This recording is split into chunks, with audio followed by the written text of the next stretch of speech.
Good morning, everyone. Another beautiful day with chemistry. Today, one of the students are asking, is this 2018 paper is easier? You know, the reason is when you come from 2000 to 2018, like when you practice with papers, day by day, you would feel like these papers are easier because now you are getting how would you answer questions. How you are understanding the exam style. You are understanding these marking schemes. Then this is actually extremely easier. And the trial and error method also makes you go to perfect like 100 marks. Last week for 2017 paper, my highest marks was 99. There was a student in Sinhala medium. She was 49 out of 50. She did the same. Like she came. She's maintaining very neatly attendance. And she didn't have any problem with the second paper. So the marks almost like 99. Okay, we are moving to 2018 paper. So the next paper is 2019, which coming from your this new syllabus. So that I'm going to make another like new little instructions. I will put forward it to you guys. Request me. That's for 2019 because that is the very first paper you are doing for this new syllabus papers. Okay, this is 2018. Let's move on to check MCQs. Question number 1, answer 4. 2, there are 2 answers, 1 and 5. 3, answer 2. 4, answer 5. 5, answer 2. 6, answer 1. 7, answer 4. 8, answer 2. 9, answer 5. 10, answer 2. 11, answer 3. 12, answer 4. 13, answer 1. 14, answer 3. 15, answer 3. 16, answer 3. 17, answer 2. 18, answer 4. 19, answer 2. 20, answer 2. 21, answer 2. 22, answer 4. 23, answer 5. 24, answer 4. 25, there are 2 answers, 25, 1 or 4. 25, 1 or 4. 26, answer 3. 27, answer 1. 28, answer 4. 29, answer 3. 30, answer 1. 31, answer 3. 32, answer 5. 33, answer 3. 34, answer 5. 35, answer 4. 36, 2 answers, 1 and 5. 37, answer 5. 38, answer 2. 39, answer 3. 40, answer 5. 41, answer 1. 42, answer 4. 43, answer 5. 44, answer 5. 45, answer 2. 46, answer 4. 47, answer 1. 48, answer 3. 49, answer 1. 50, answer 3. Again, I have one single request. When you are doing these questions, make sure that you guys are understanding the way I'm talking, understanding the thinking style. Understand my thinking style when I'm talking. Not only for the questions that you done wrong, but also for the questions that you done right. Maybe other answers are there that you are not understanding. So make sure perfect knowledge you are gaining with this. Question number 1. The number of unpaired electrons present in the gas is cobalt 3 plus ion in the ground state is cobalt 27 4s2 3d5, leaving 3 electrons become 4s2 3d6, so that one paired electron is there, so unpaired electrons are 4. Question number 1, answer 4.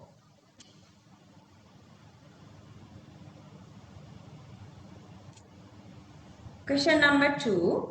Which quantum number or numbers are associated with the shape of the atomic orbital of any So the four quantum numbers, main quantum number talks about the principal energy level. When n increases, size is increasing. It doesn't talk about the shape. Azimuthal quantum number goes from 0 to n minus 1. That talks about shapes, because we know that if it is 0, it's a sub energy level, so the shape is spherical. If it is 1, p, dumbbell, and so on. So that the answer is 1. That is the most correct one. And also they say even ml, if you go with ml, that is the magnetic quantum number, that again talks exactly about the orbitals. If you know the orbital, you know the exact shape. So that ml is also correct. So that there are two answers for question number 2, 1 or 5. Azimuthal quantum number, magnetic quantum number. Question number 3, answer 2. Question number 4, answer 5. Question number 5.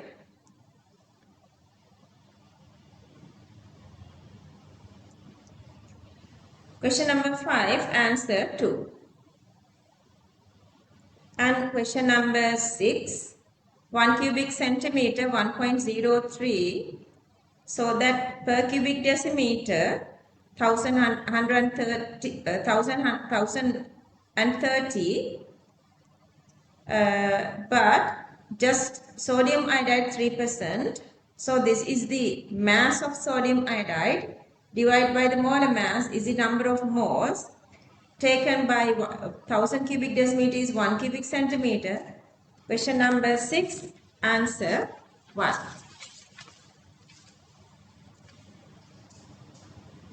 Question number 7.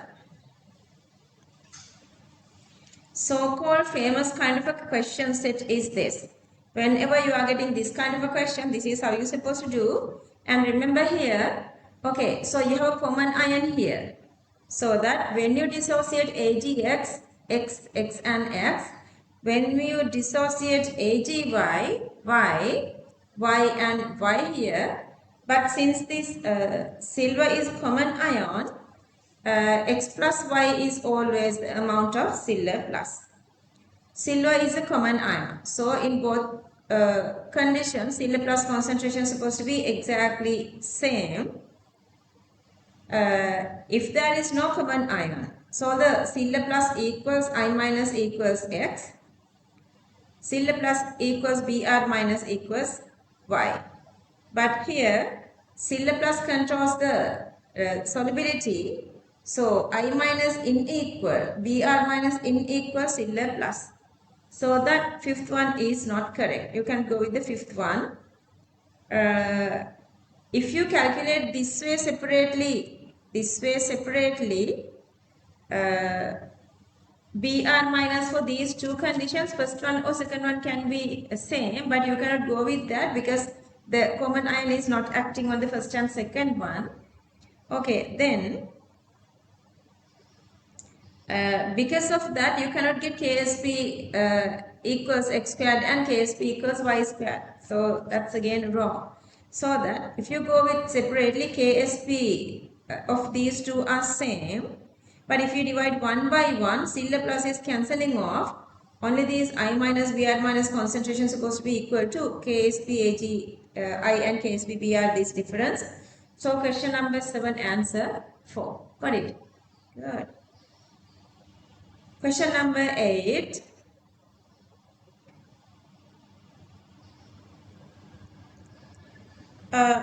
Incorrect statement is asking, although the carbonates of all the groups 2 metal is in periodic table is insoluble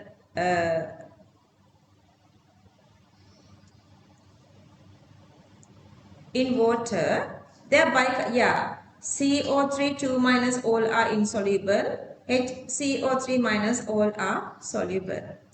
Hydroxide of all are soluble, that's wrong. You know, going down the group solubility, increasing magnesium hydroxide doesn't dissolve, so that is the one. Yeah, all nitrates are water soluble. Are you referring that inorganic short? Not. It's there. Now 27 students are referring because I'm doing questions at class now. Oxides and hydroxides of sodium and magnesium show basic properties, whereas oxides, aluminum is amphoteric, true. Hydrides of silver, silicon and sulfur show weakly acidic, H2S, and this is SiH4. Add water, silicic acid are very weakly acids. That's correct. Question number 8, answer 2. Question number 9. Increasing order of atomic radii. A longer period decreases, downwards the group increases. So that question number 9, answer 5. Question number 10. Again, I would say these are questions for who's expecting B or above, not for very weak students. You guys should know that. Don't blame me, online kids, that you don't understand this. If you don't have enough theory, these are like, now for 2027 students, when I give such papers, they reach 30, about 30 to 35. They are reaching. Yeah. If you study now. Liquid A and B form ideal solutions. Oh my goodness.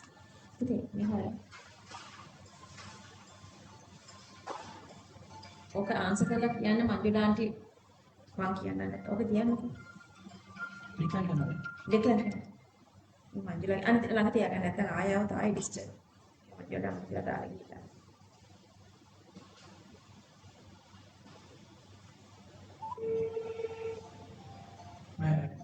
කවුද? Madam මං තනකො. මේ මංජුලාට මං ඔකට අරන් හරියන්නේ නැහැනේ. ඇවිල්ලා ගෙනියන්න දැන්. මම ගත්තේ දැන්.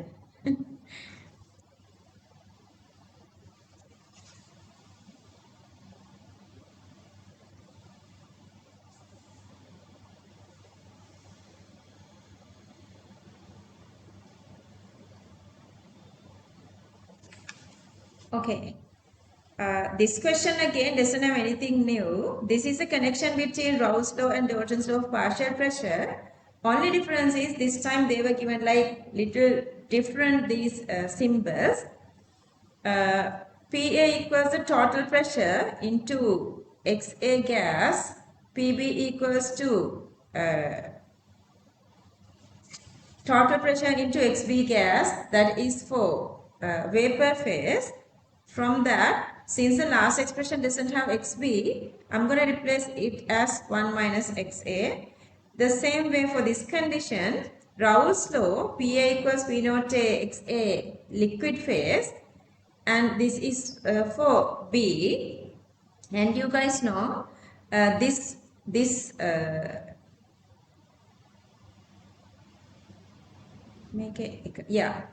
these two are same. Raoult's law or Dalton's law, PA is same. This one, Raoult's law or Dalton's law, PB are same. So that we can build up these little equations. PA into XA gas equals PA naught into XAL and so on for the B condition. Then subject XAL and XBL. But molar fractions together equals to 1. So that equalize those two parts to 1. And then if you divide all these by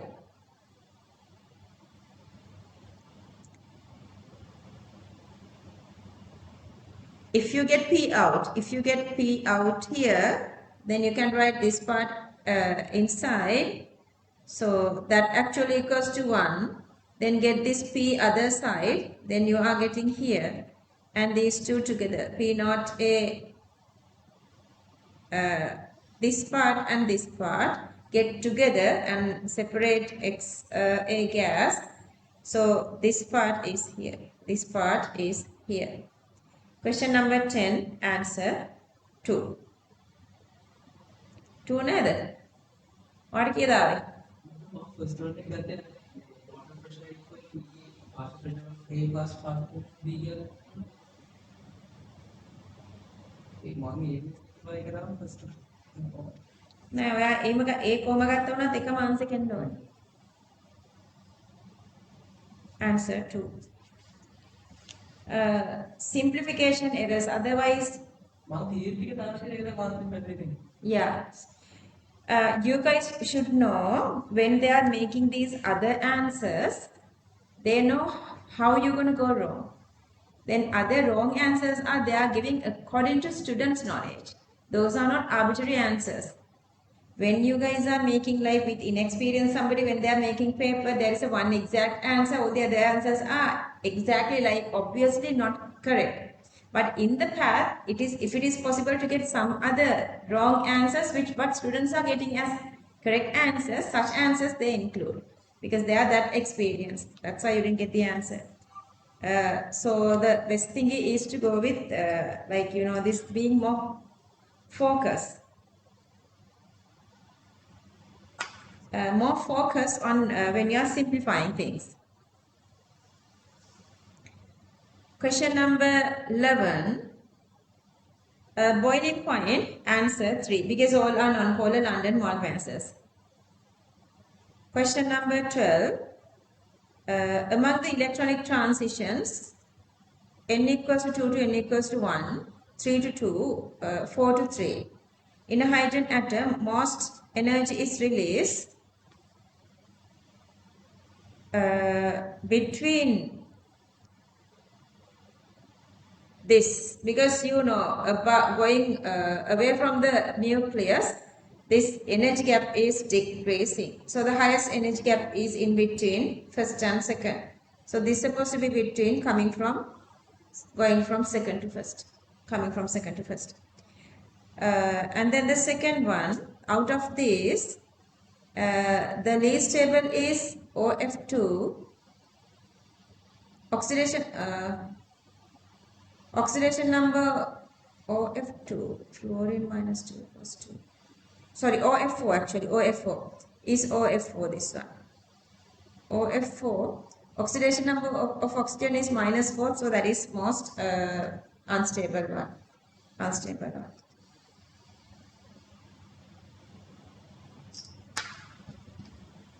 Third one, least electronegative element supposed to be sodium.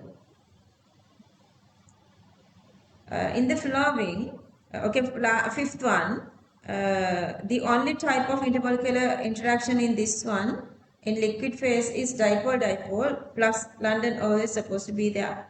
That side is wrong. And then moving to the fourth one.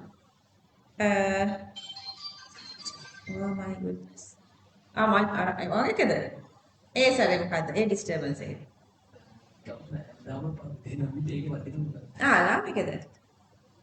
trying to make this.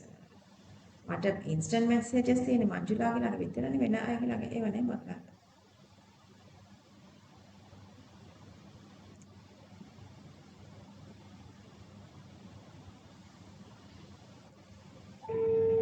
In the following case, difference in radii is greatest between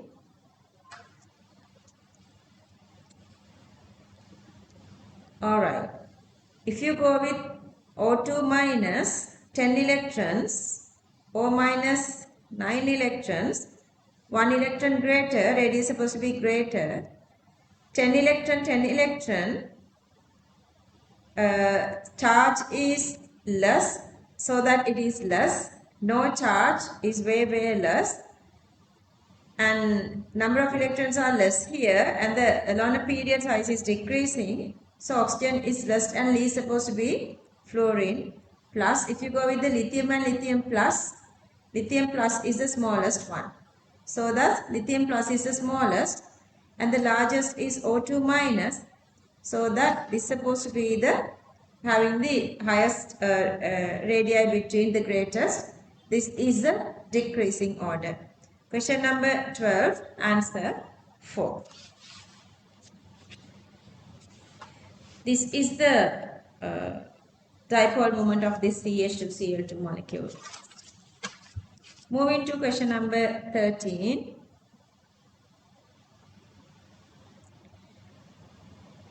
Reaction CH4 goes to CH3 and hydrogen. This actually is going through this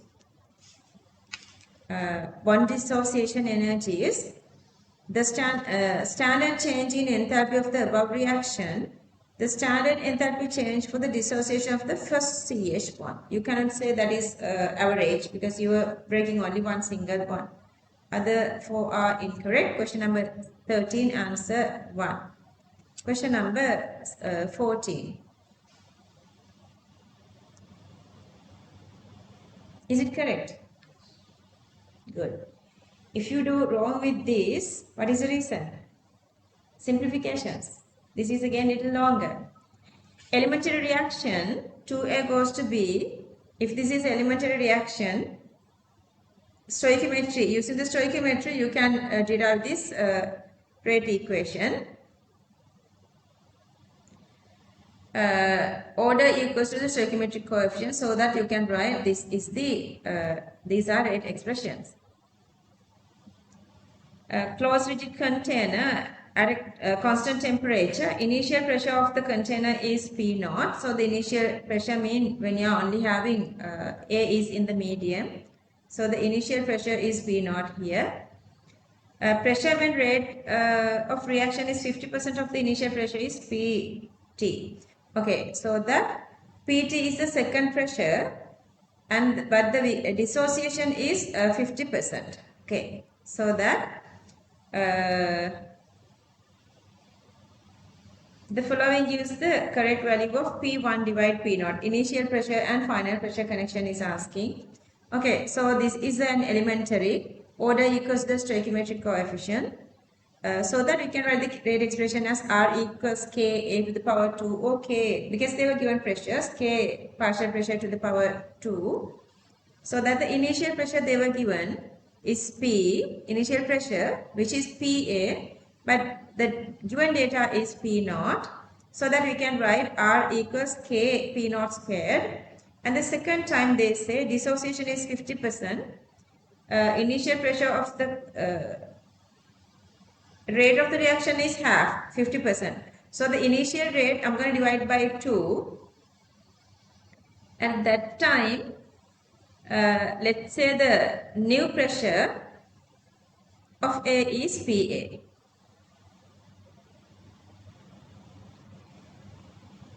Okay, so from this one you can get here the second one. If you cross multiply these two, so that you have two equations, R equals Kp naught squared and R equals 2Kpa squared.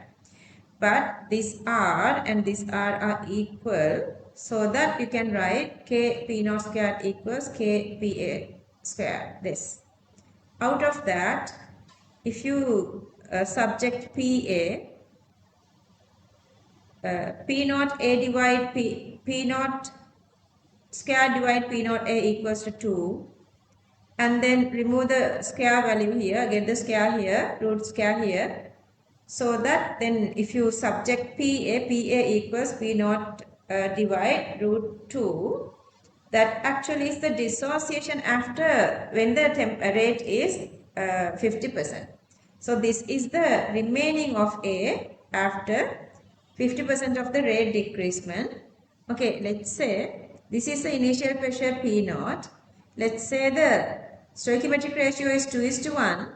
So that if the final dissociated amount is B, then here this become twice of that supposed to be dissociating. So that this is P naught minus 2P, but that actually is PA. So that the PA equals then P naught divide root 2. So that if this is that value, this is half of that. So that initial is P naught. So that dissociation is then P naught minus P naught divide root 2. But the stoichiometry is 2:1, so that you have to divide this by 2. Only the half is dissociating. But then the total pressure equals these two together, so that we can write P total equals PA plus PB, and also PA equals P naught divide root 2, and then PB equals this whole part. And then if you simplify multiplication of this, half multiply P naught, half multiply P naught divide root 2, then you are coming here. And then I'm going to rearrange this one, taking these root 2, these two together, and then that simplification I'm showing here. This part I'm simplifying here. Root 2, P naught divide root 2 minus P naught divide 2 root 2. So the common factor is 2 root 2 here. To that, P naught is P naught into 2 is 2 P naught. Here, this one to this one cancel off, only P naught is remaining. 2 P naught minus P naught mean P naught divide 2 root 2. So that instead of this whole part,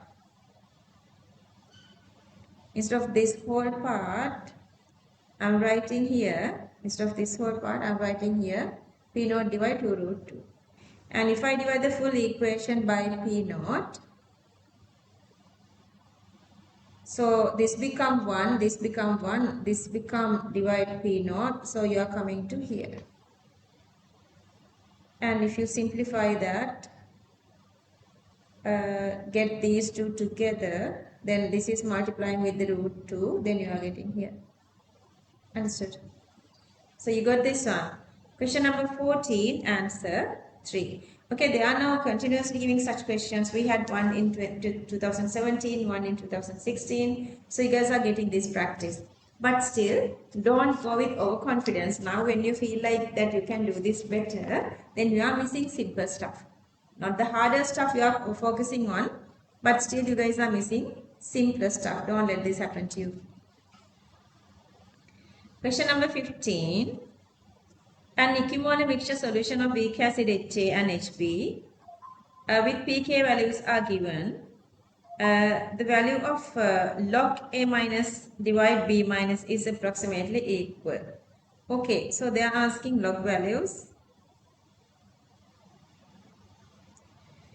Okay, for HA we can write HA plus water equals H3O plus and A minus. Let's say I'm going to go with these two X and X. Same way for HB. HB is supposed to be releasing A minus, same A minus and H3O plus. This is supposed to be B minus, okay? Ekada. Ganna phone එක. අරගෙන කියන්න phone එක මේ grand එකේ දාලා ගිහලා මංජුලාට කියලා. Video call. අරගෙන කියන්න. කවුරුවක් කමන්නේ. Group call. කමන්නේ ඒක ලේසි. ඒක මේ මංජුලාට phone එක දාලා ගිහින්. grand එකේ. grand එකේ දාලා ගිහින්. Hello කියන්න. මංජුලාට phone එක දාලා ගිහින් grand එකේ. දැන් කියන්න හරි ඔය ළඟ තියෙන. ඔය ළමයි සෙල්ලමට ගන්න ඒවා. අර කවුරු හරි කියයිනේ. අද අර පොඩි බර්ත්ඩේ එකක් දවගත්ත කියලා. Okay, so that this value is 4.7, this value is 5. H3O plus is the common ion. This question is same as the early one we did, remember? So that when temperature is constant, H3O plus is also constant. So that the same H3O plus, because here this become X plus Y and this again become X plus Y. Okay, so if we write Ka1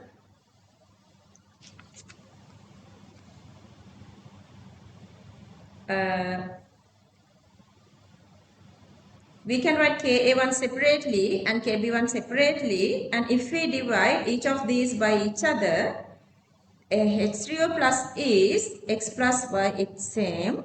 And initially they say they were using equimon of HA and HB, so that HA and HB are cancelling off, so that the only remaining is A minus divide B minus, A minus divide B minus.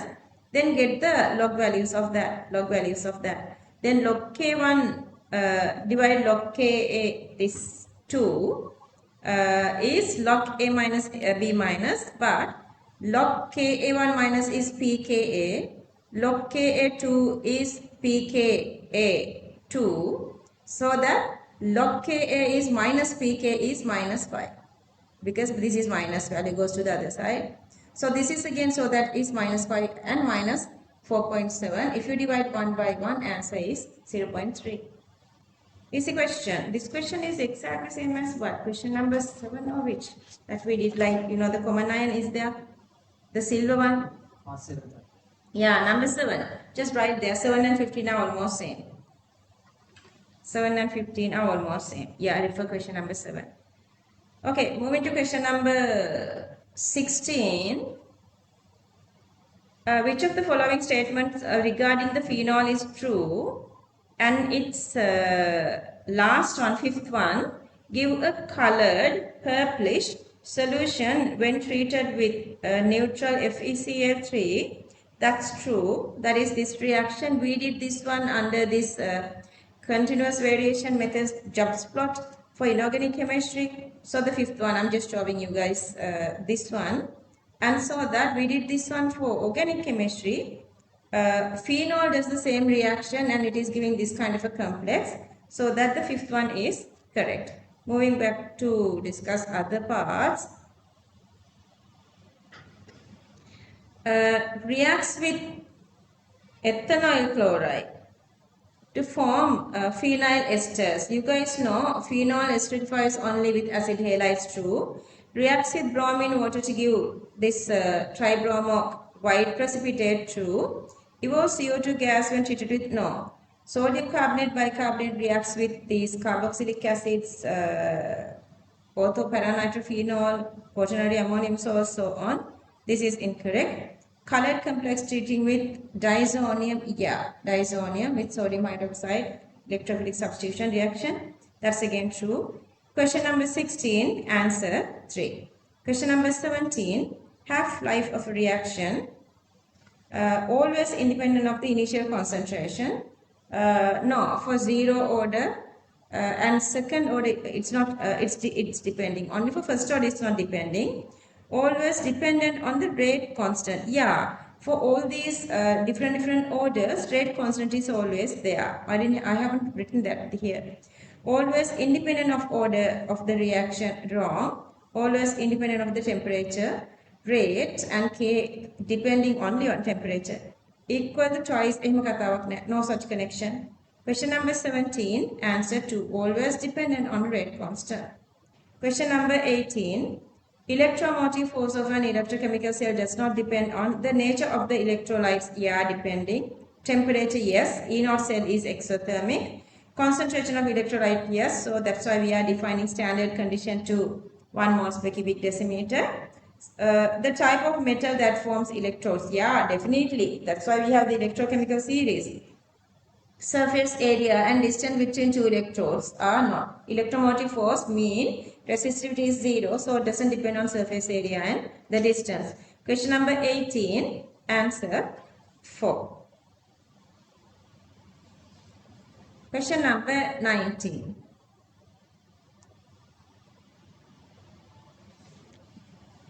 Okay, iodate oxidation number is +5. Sulfide is +4. And here sulfate +6. And then going from sulfide to sulfate +4 to +6 is 2 electrons. How would you get that? 6 minus 4 equals to 2. Same way, if you go from +5, let's say here n electrons are gaining, new value oxidation number of iodine is supposed to be +5 plus n electrons or minus whatever the value. I have taken plus because negative value is supposed to be there. And so that they were given the mass divided by molar mass is the number of moles. So that value is these two values supposed to be equal to the connection between these two. Here you have 2 and here the value is n number of electrons. Here this value, so that is n. If this is 5 plus n electrons, then this 2 gets here, this n electron gets here. So that the stoichiometric ratio becomes 2 divide n. So the value is 5. Then oxidation number of this iodine become +5 plus 5 electrons. +5 minus 5 mean 0. Question number 19, answer 2. Question number 20. Which of the following statements are wrong regarding S block? All elements in group 1 react with water liberating H2 gas. Group 1 is true. I have given the common equation. Group 1 reacts with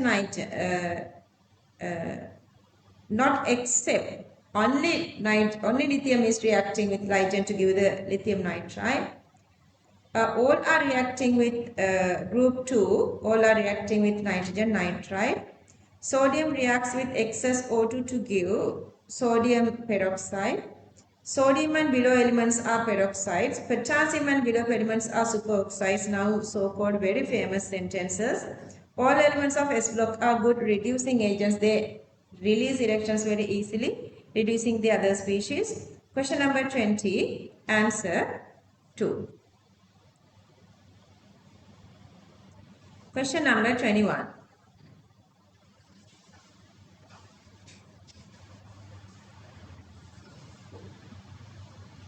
Phone එකට එනවා post මේ මන්ජුලාගේ phone එක.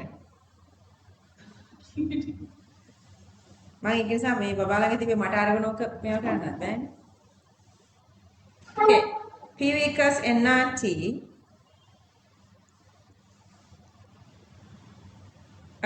For system, so we can write, if you separate volume, we can write, just go with the V1, second system V2, but then the B system is these two together. So if you add this one and this one together,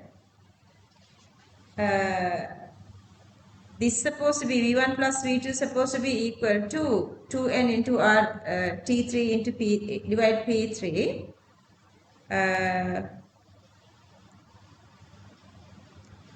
And then this one supposed to be equal to this one plus this one.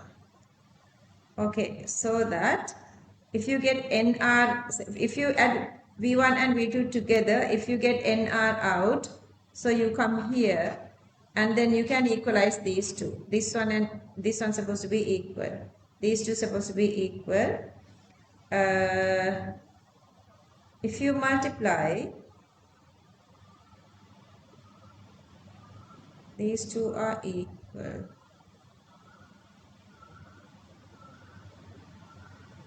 If you multiply both sides by T3. P3, yeah, oh sorry. Okay, so this is cancelling off. You're going to get P3 here. So that you end up here. It's easy. Question number 21, answer 2. 21, answer 2.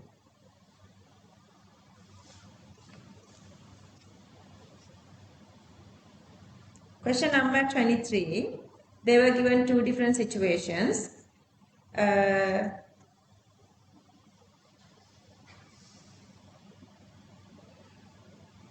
If you get separately entropy and enthalpy, with temperature they can change, but the entropy difference and enthalpy difference is independent of temperature. So this is a standard condition. So you can write two equations for the entropies if you subtract these two from each other. Question number 23, answer 5. I guess all your these calculations are almost correct. Make sure that whatever these, like, you know, this logical thinking parts also make sure to correct. Okay, question number 24, answer 4. I have shown other mistakes. I have shown other mistakes here if you want. Or my signal එකකට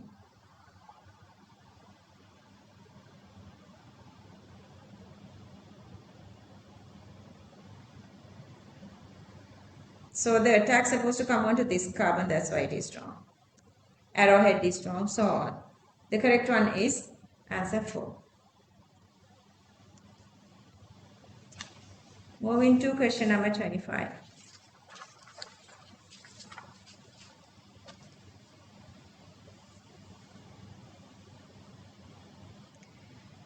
This is again sodium borohydride doesn't act on COOH, so it is just existing as it is, but then this CO becomes COH here. And when you add Greenard, it's acting only on this, only on this.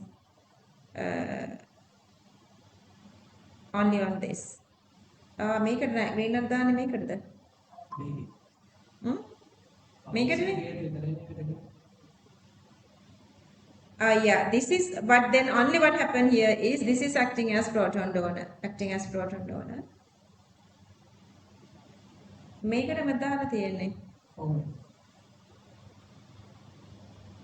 This is X, then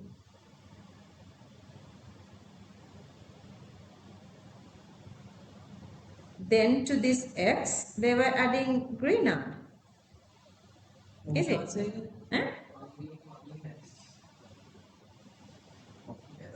මොකද වගේ answer එක? මම ගන්න දෙන්නේ 4th.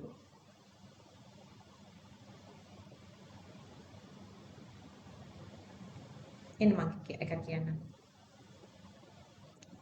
Okay, so once you turn here, this H and this H both are acting proton donors, so you are joining MgBr. That is one of the possibility. But then in the medium you have COOH and OH.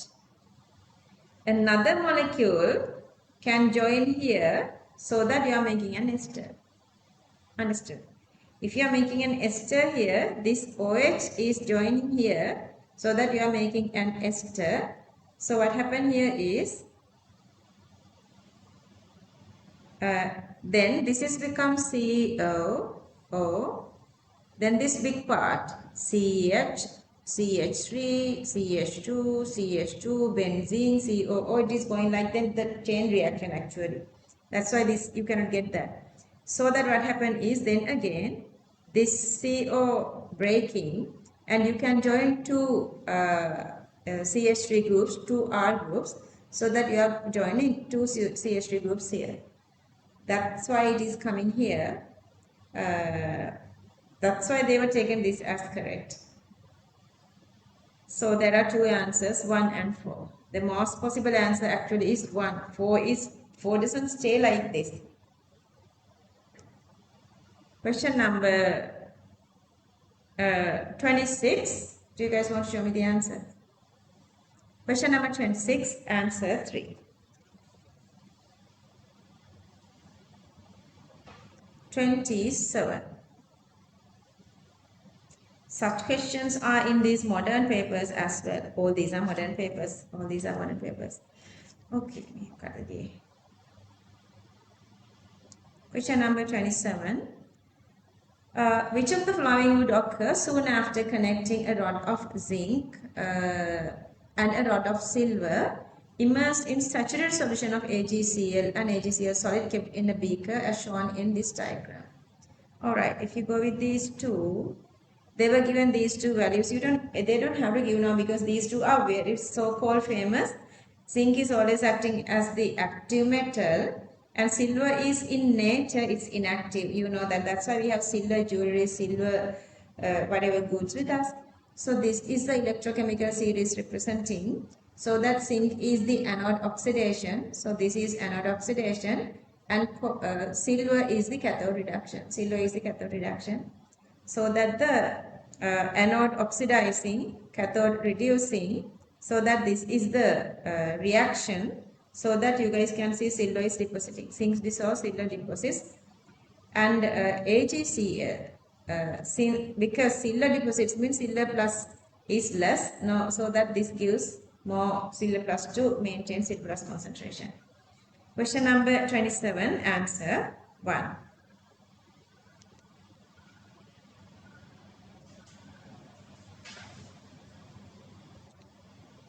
28. In the reaction sequence given below, the structures are asking alkyne hydration. So this is making through the Markovnikov rule, hydrogen gets here, so that the CO joins to the middle. Then this is P, and then Clemmensen reduction, CO becomes CH2. Question number 28, answer 4. 29. Incorrect regarding polymers. Bakelite is phenol formaldehyde. Thermoset, yeah. Teflon, this is Teflon. This is thermally stable, but it's thermoplastic addition. Thermoplastic.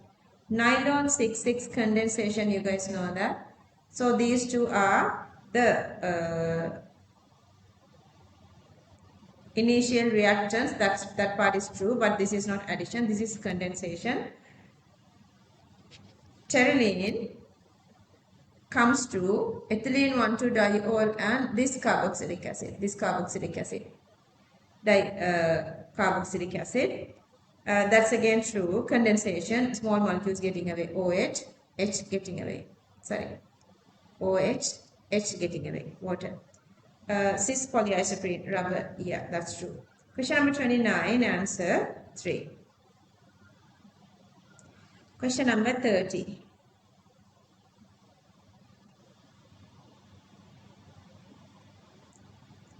Okay, as a data, they were given rate is proportional to S2O3 2 minus to the power m. M with the respect, they say that H plus supposed to be constant, that's why it's not in this rate constant, because with the H plus concentration is not kept constant, they say that. So that thiosulfate concentration is number of moles divided by volume. But when N equals to CV, concentration is constant, mean number of moles supposed to be proportional to volume. Instead of thiosulfate number of moles, I'm going to go with thiosulfate volume. That's all. So this is proportional to directly rate. It's that easy. This is that easy. Question number 30, answer 1. Okay, how many questions wrong from these first 30 questions is totally like how much you guys are sacrificing or dedicating for this chemistry now. You guys would understand that. Let's say you guys are not doing this enough, then you would not be able to get 30 out of 30. Otherwise, with your maximum focusing, reaching to 28 out of 30, 29 out of 30 is easy. But rest of these 31 to 50 questions, you have to focus really well with this logical part, logical thinking. Question number 31. Consider a titration between a weak acid and a strong base. Which of the following is independent of the weak acid concentration? pH of equivalence point.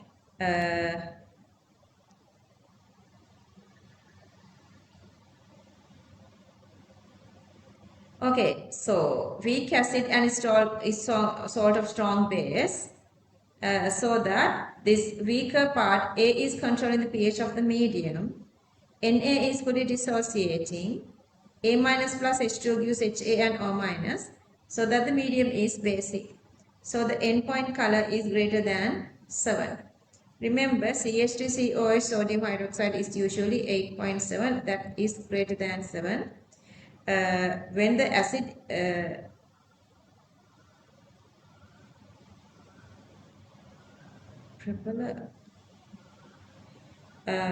strong acid weak base, then it is other way around. Let's say HCl and ammonia, it's between 5.2. And also with this one, it's in this equation, so it's not independent. So that the A is incorrect. B, volume of strong base required to reach the endpoint. Okay, with that H plus is changing. That's again wrong because this is equivalence point. Okay, dissociation constant of the weak acid that changes only with changing the temperature.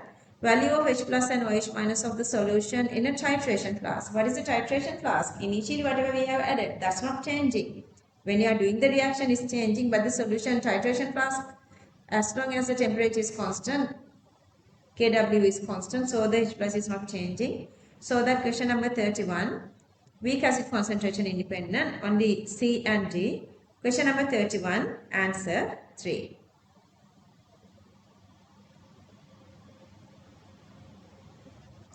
Question number 32.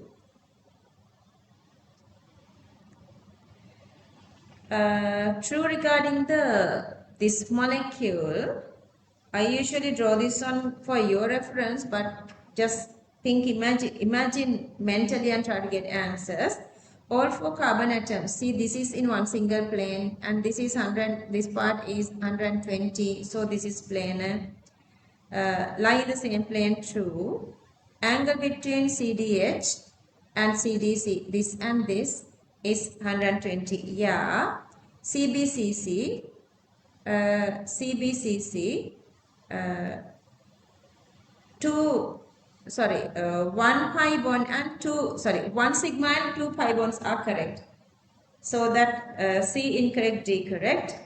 ABD, 32 answer 5. 33, true regarding manufacture of sodium carbonate, Solvay process. Okay, raw materials, calcium carbonate or the limestone, ammonia, sodium chloride or the brine.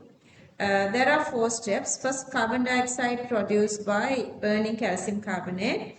And then the first step is the first tower, ammonification, mixing of brine with ammonia. Then carbonation, the second step, mixing of ammonical brine with CO2. Then the third step, separation of sodium bicarbonate by increasing the concentration which exceed the saturation limit. Obtain sodium carbonate by heating of sodium bicarbonate is the fourth point. Fifth step is there that the regeneration of ammonia, because calcium hydroxide comes through calcium carbonate adding water to calcium oxide this way, and then as a byproduct ammonium chloride is getting away from the fourth step. These two together can make this ammonia.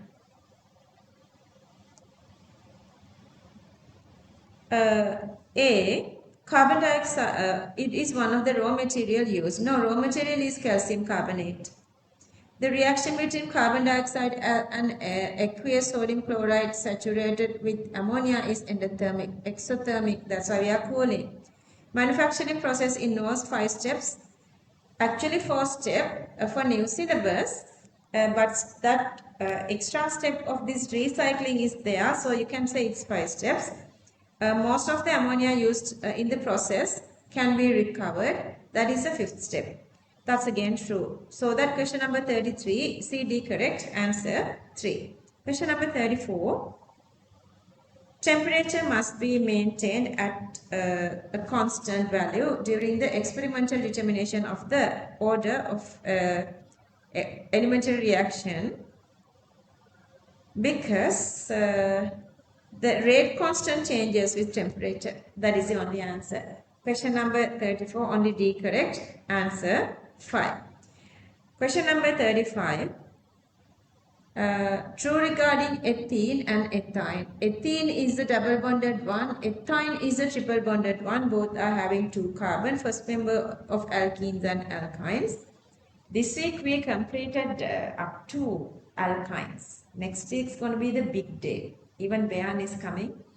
Remember the very first day of doing conversions? Yeah. But how easy the life then? Conversions are very easy for you guys now. Alright, so calcium carbide reacts with the water to form ethene. We did this one for theory, yeah. B incorrect. Ethene, not ethene, this is ethyne. Identification test, ammonic acetylnitrate or tolerance gives this white precipitate. Ethyne reacts with ammonic U2Cl2 and that is this reaction. We did this yesterday actually. That's again true. A and D correct. Question number 4, answer 35 answer 4. 35 answer 4. That's why I'm saying, like, if you done organic, you can do more than 35 of this full paper. Which of the following statements are true regarding halogens? The boiling point of halogen increases down the group, yeah, molar mass, London forces. Dipole moment is 0, non-polar. Unlike other halogens, fluorine always has an oxidation state of -1 except for 0. That's really true, F2 is 0. All halogens are good reducing agents, oxidizing agents. That's not true. although fluorine is the most reactive of all the elements in the periodic table, it does not react with inert gases. Not with helium and neon, but there are a couple of reactions we know it is reacting with inert gases, so we cannot say D is correct. Unlike other halogens, fluorine always, except for F2. Unlike other halogens, saying that they say other halogens cannot have F2, Cl2, Br2, CO, but the statement is not that neater, cleaner. Then they should say other halogens are also having zero oxidation number. Other than that, only fluorine is having -1. Minus only as the one single oxidation number, fluorine consists -1. That's how they have to purify the statement. It is not fully convincing. So either you can get these two correct, answer 1, or only A correct, answer 5. 36 two answers, 1 or 5. This reaction, when temperature is 700, it's 60% yield, 800, 80%, temperature increasing, product increasing, forward reaction is supposed to be endothermic. The reaction is endothermic. Reverse reaction supposed to be the exothermic. A decreasing temperature favors that side. A, C correct, 37, answer 5. Now easy. Cyclopropane to propene is an elementary reaction. We have done this reaction for theory. This is the reaction. One single reagent, so you can write this way. So this is first order.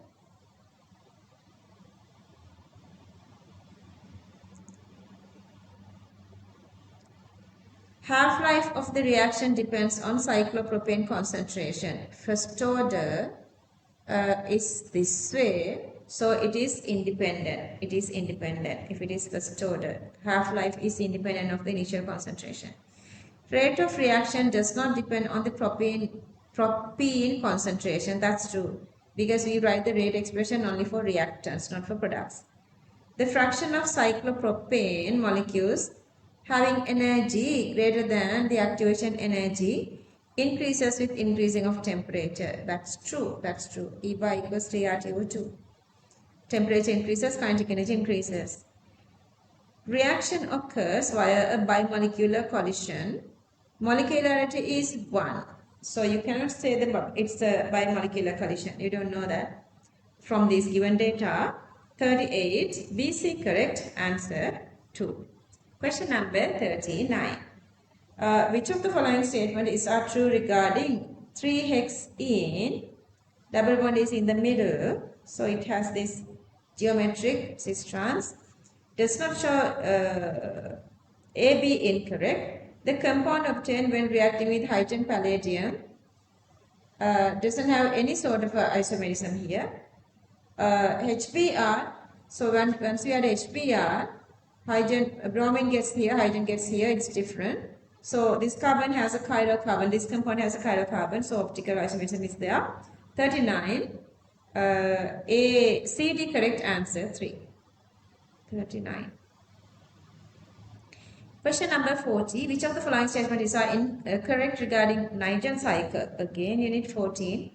Nitrogen in the atmosphere is fixed only by atmospheric and industrial fixation. Why? There's a biological fixation. That's why I asked you guys to go through this last question of, the industrial question of any of these papers. Last paper we did this. So it's very obvious that you can answer all those questions if you go through the essay question of that each paper. Nitrogen is reduced during the atmospheric fixation. So this is the atmospheric fixation going from 0 to +5, making nitric. That's oxidation, not reducing. Oxidizes during industrial fixation. This is industrial, 0 to -3. That's reduction. Nitrates and nitrites formed during atmospheric fixation are utilized by plants to make proteins. When the rainfall deposits them on ground, absorbing by plant roots. That is very nicely explained correct statement, because unit 14 statements are always like bugging. That is very neat explanation. Question number 40. Only D correct. Answer 5. Very rarely some says their 41 to 50 is so much okay comparing to 31 to 40. But almost all the time the hardest part comes with the 41 to 50. Make sure whatever the way I'm explaining these things, try to get my style so that you can reach 100 marks. 41. Barium carbonate is more thermally stable than magnesium carbonate.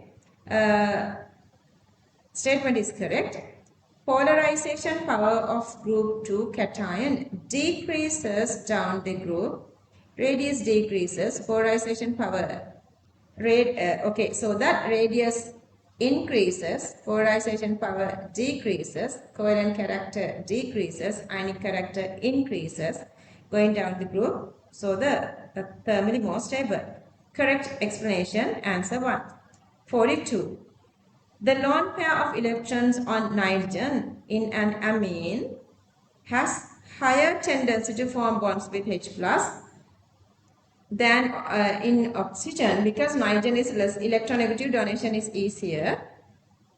First statement incorrect. Nitrogen is less electronegative than oxygen. So the electron density of nitrogen is greater. So releasing electron is easy than lone pair. 42 answer 4. A reaction at equilibrium can be driven forward by adding a catalyst. No, forward, backward, same. The catalyst provides a path with a lower activation energy only to the forward. No, they say it is in equilibrium for both direction, forward, but exactly forward and backward. So 43 answer 5. 44 carbonate trigonal planar sulfide bipyramidal.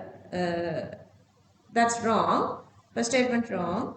Central atom of both these have lone pairs. No, only sulfide has lone pairs. Carbonate here you don't have lone pairs here. Both statements wrong. 44 answer 5. Such easy questions they are given sometimes. The boiling point. This has 3 carbon. This has this is hydrogen bonding. These two have dipole-dipole. So first statement is correct. The carbon-oxygen double bond is stronger than the carbon-oxygen single bond. Always double bonds are stronger because in double bond you have a sigma and pi, but here they are not explaining these hydrogen bonds are greater than dipole-dipole. So the explanation is not there. So that 45 answer 2. 46. A reaction occurring spontaneously in an isolated system always has a negative Gibbs energy change. Spontaneous isolated system. Isolated system always has a negative Gibbs energy change. When temperature constant, delta J is negative, then it is only spontaneous. Let's see. Entropy also plays a role. A process in an isolated system cannot be changed from outside. A process in an isolated system cannot change. Yeah, this is fully sealed for both matter and energy. So this condition is correct. Because if the system is in equilibrium, here delta G is 0. It's not negative value. It's not negative value. So the first statement is not correct. First statement is wrong. Second statement is correct. Question number 46. Answer 4.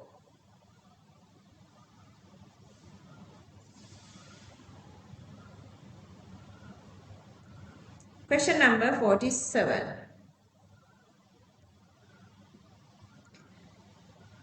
Commonly used soap contain the sodium or potassium salt or fatty acids formed by the reaction with these bases, oil and fat. Yeah. The reaction of an ester with aqueous sodium hydroxide or potassium hydroxide gives a sodium or potassium salt of carboxylic acid and alcohol. So that since it is giving this salt of this carboxylic acid, That part actually is the soap. That is a reaction between sodium hydroxide and potassium hydroxide with oil and fat. And glycerol is also, triglyceride is also having this CCC, anyway OH here. Those are coming to the group of alcohols, that also true. Commonly used soap contains sodium and potassium salts and fatty acid soda because the reaction goes between this carboxylic acid and these bases. So it explains 47 answer 1. 48. Bromobenzene does not react easily with sodium hydroxide. Yeah, aryl halide, no SN, no SN. Phenyl carbocation is very stable. Carboanion is stable, not the carbocation. Carbocation has plus charge on oxygen, very unstable. When an aqueous solution of a weak acid is diluted, both the fraction of dissociated acid molecules and pH of the medium are increased. Acid dissociation increasing depending on this Oswald dilution law, and then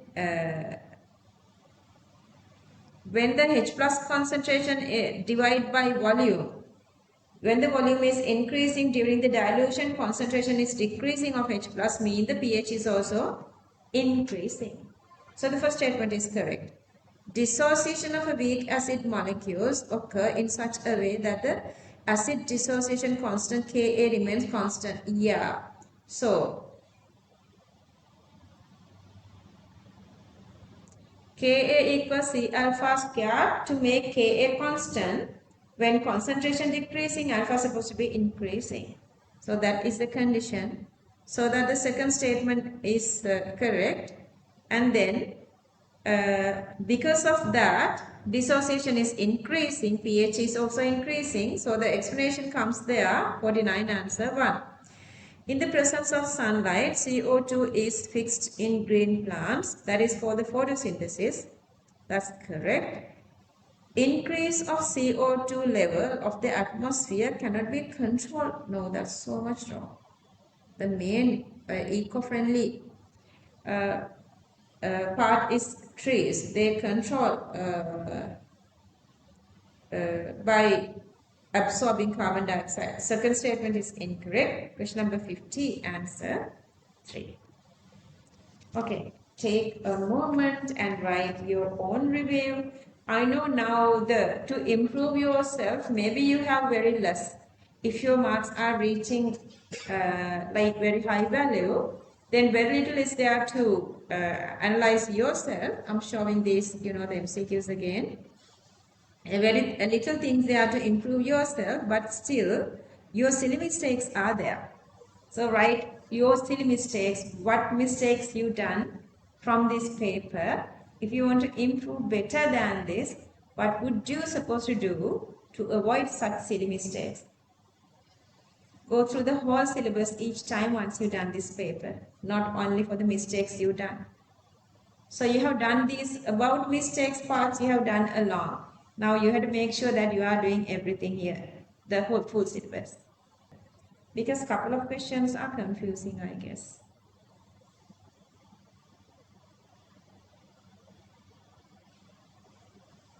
When you are doing these papers, just imagine this is your real final exam. Then you do a better job. Otherwise, like when you are thinking, oh, this is not the exact real paper, then at the real paper I am doing these things, that's not going to happen. That's why I don't know why some students are going to do these model papers, because this exam style is exactly here, and now you guys can see if you go from, let's say, 2012 onwards, then exactly same style. 2016, 17 you have the same style to 2018. So same style is maintained. And so that if you focus really well, reaching 50 is really easy. So focus really well and make sure. So do you think that you did this like little like not concentrating enough? You are feeling not like this is not the final exam, so I'm just going to rush with this kind of a feeling?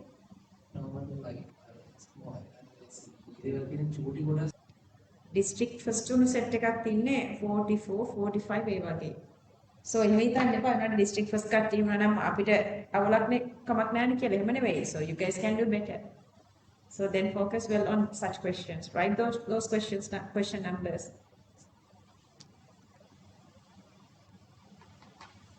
Okay, shall we move on to structured essay?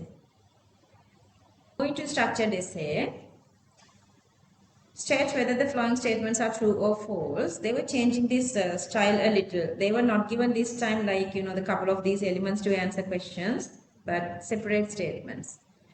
Polarizability of halides increases increasing size. That's true. Electron cloud is increasing, so very easily they can distort by the cation, so that's so on. This one, second statement is true. See, NO2 has only one single electron, less repulsion, but NO2 minus have two electrons lone pair here, so that this needs more space, so these two are getting closer. So the second statement is again true.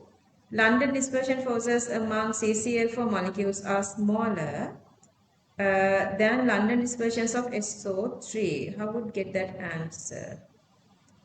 CCl4, SO3. So both are non-polar. Then you have to go with the molar mass. Go with the molar mass. Number 3. So that's incorrect. Shape of HSO4 minus is tetrahedral, not trigonal bipyramidal. That's wrong. 3D atomic orbital of an atom are represented by quantum numbers.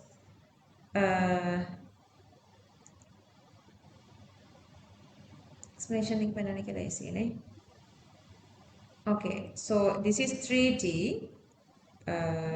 D mean L, so that ML going from -2 to +2. So this one cannot be 1 then. This one is wrong. ML1 is wrong. Only this is incorrect. So this is false.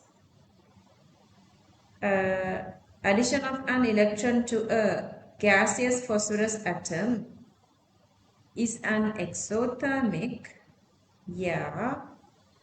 Whereas for gaseous nitrogen atom is endothermic. Yeah, we call always about group 2, 15, 18 endothermic except for phosphorus. I will just keep saying that. Phosphorus negative, nitrogen positive. 4 marks for each. So that's true. Okay, copy the, check this.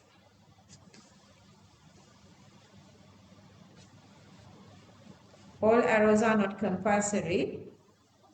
Not a one single arrow they are checking on this one.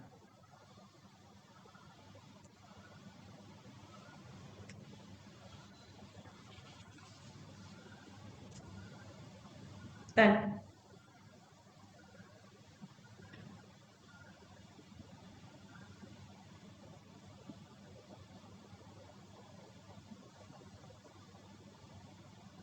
Okay, this part, shapes.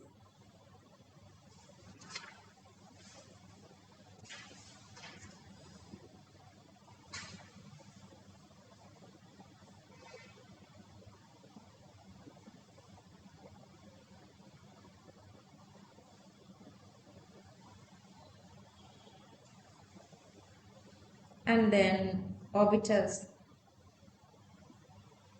sigma and then pi.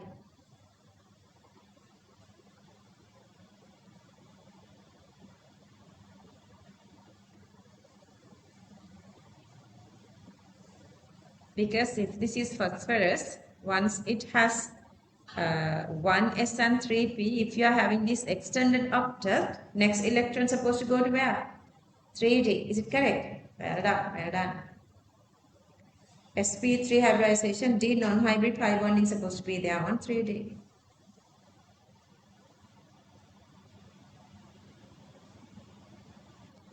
Arrange following in increasing order of the property indicating first ionization energy.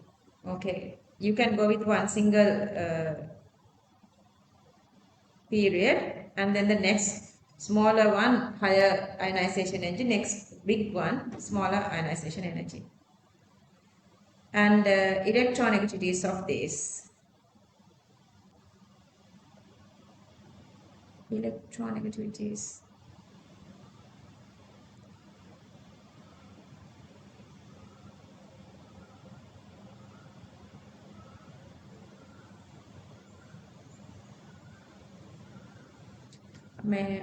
Yeah, so the very first one explanation is also here. First one explanation also here. You're going to go with one single period, and then size is larger, then greater, size is larger, then the ionization energy is less. And then this one, they're asking the electronegativities. Okay, SP you can separate. And then out of this SP2, then you're going to go with this charge on nitrogen, so you can separate these two. Then out of this SP3, then again you separate with charges. So that quantity. This is the increasing order. Which one is wrong? අනිපතට ලිව්ව දැන් ලකුණු නැහැ.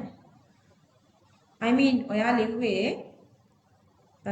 මෙතනින් පටන් අරගෙනද CF3NC අනිපතට දාගෙනද? Yeah, no marks now. Now no marks. Increasing order mean the very first one is supposed to be the lowest. Then towards this direction is supposed to be increasing. No marks. බලන්න දැනගෙන marks නැති කරගන්නවා. Quantum numbers of electrons of this NLM, this given.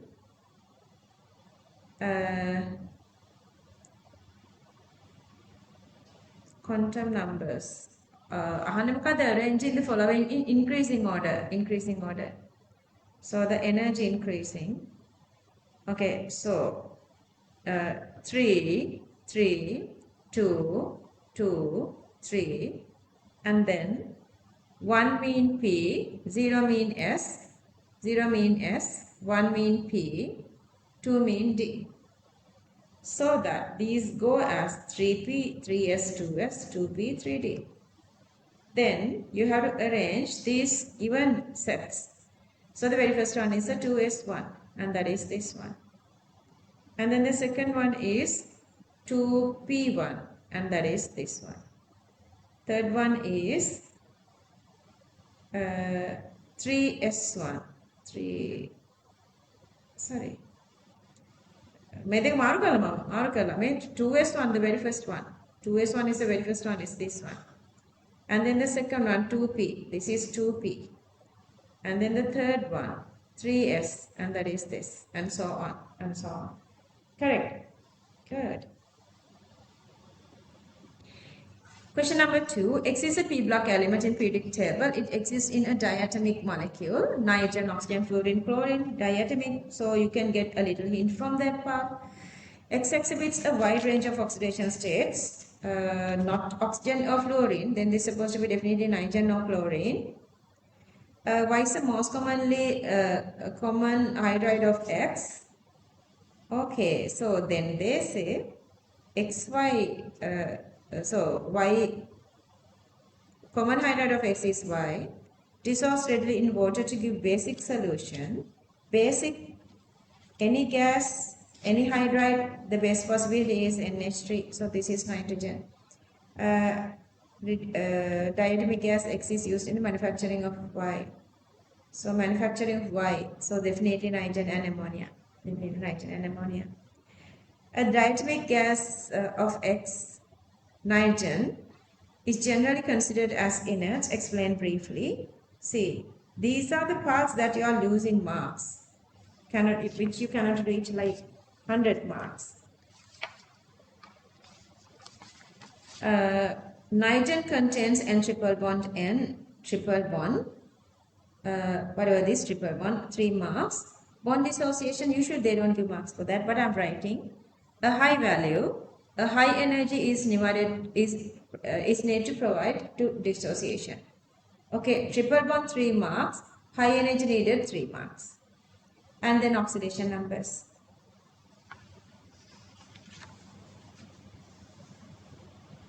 And then these reactions.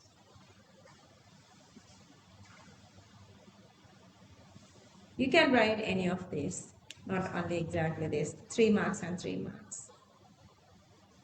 See the way they were given marks, those are the parts you're supposed to, like nitrogen, ammonia, nitrogen is higher, then pH3 the lowest, then from here to here it's increasing. So the shape 2 marks, and then 1, 2, 3, 4,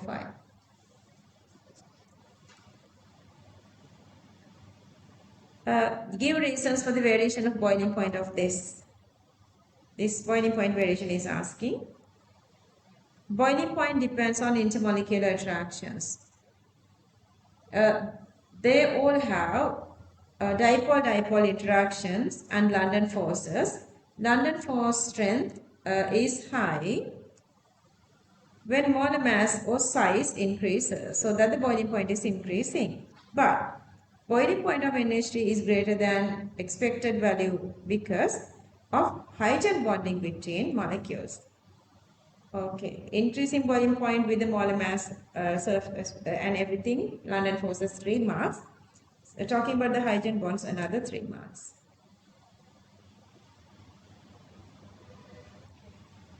Ammonia added to aluminium gives this aluminium sulfate, aluminium hydroxide gelatinous precipitate, and the precipitation is aluminium hydroxide. Just a one asking, well, you can use any of this. Nestler soaked filter paper turns brown. Either HCl white fume, litmus, copper complex blue, you can use any of those.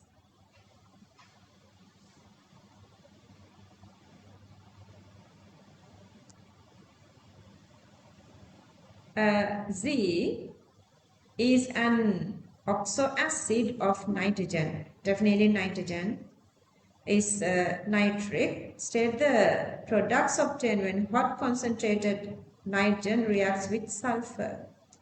So they don't want you to write the equation. They are asking only products. Then you have to show products.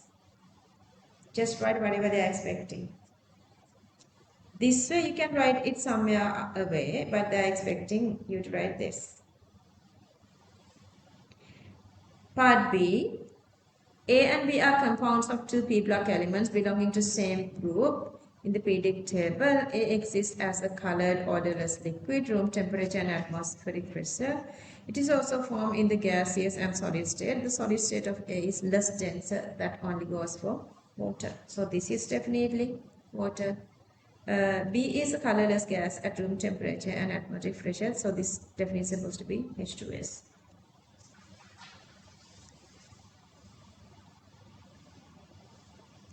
And then they want you to draw these structures.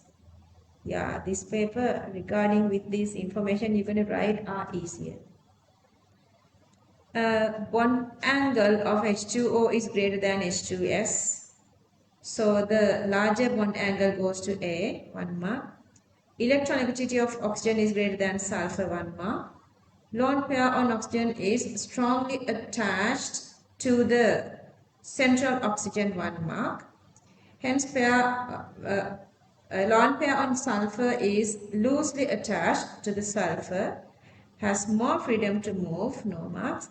Therefore, H2O, lone pair bond pair repulsion is greater than bond pair repulsion of bond pair repulsion. So the angle of H2O is greater. 10 marks for that. Sorry, 1 mark for that part. 1 mark. Okay. A an acid. A is H2O. A as an acid. You can write any of either. One reaction, okay, only one single reaction. As a base, you can write any of these, just one single reaction they are expecting. Balanced chemical equation with the reaction B, aqueous lead acetate. B is H2S, Identification test, remember, making the lead sulfide, black precipitation, soaked on filter paper. With A and B, bismuth. Remember, this is a reaction with the bismuth oxychloride formation reaction. This is this one. So that is the white one, and this is the black one, bismuth sulfide. So white precipitate and black precipitate.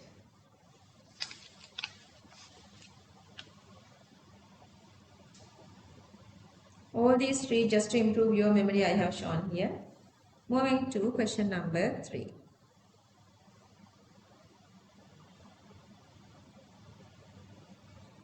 A plus B gives 2C plus D. Make it a minute.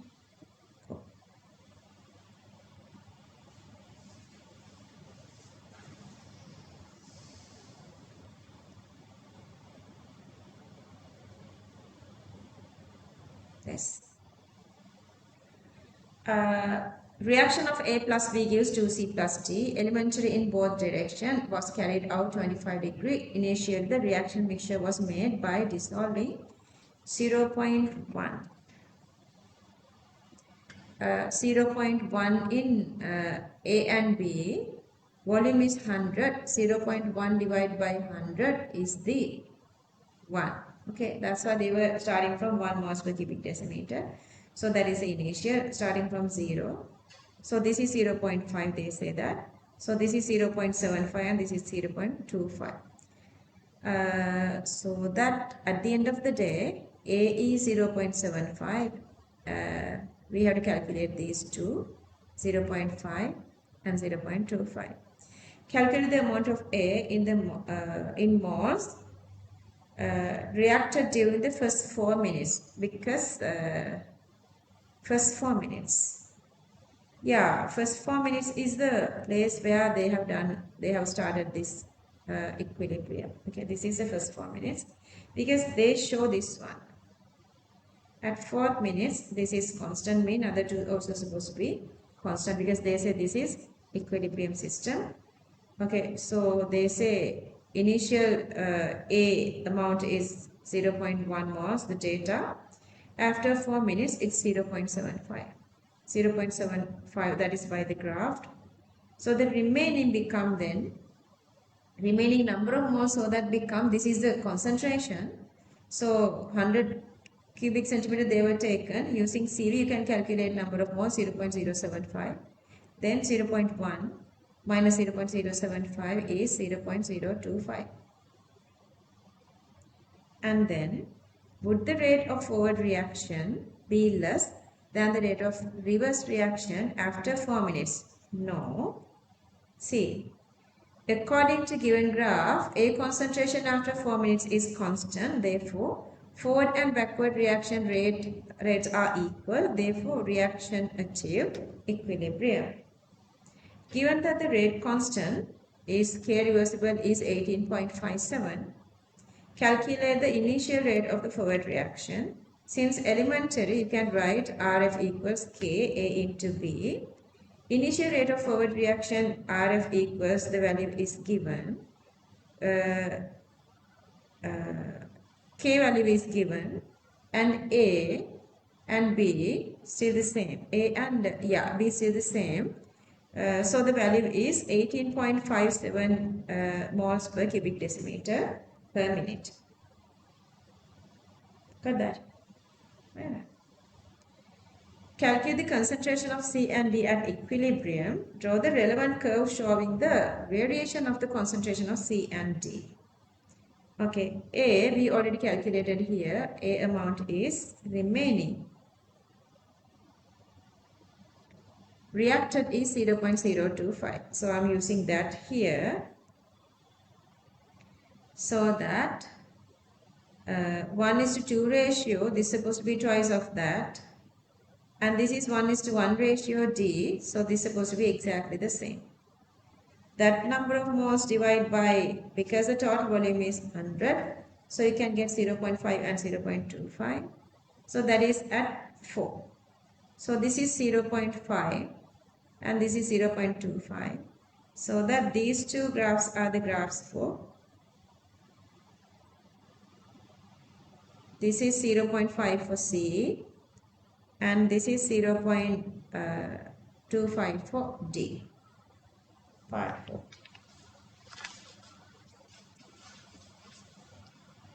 And then they want you to calculate this, because now you know all these A, B, C, D. Now they want us to calculate this equilibrium constant.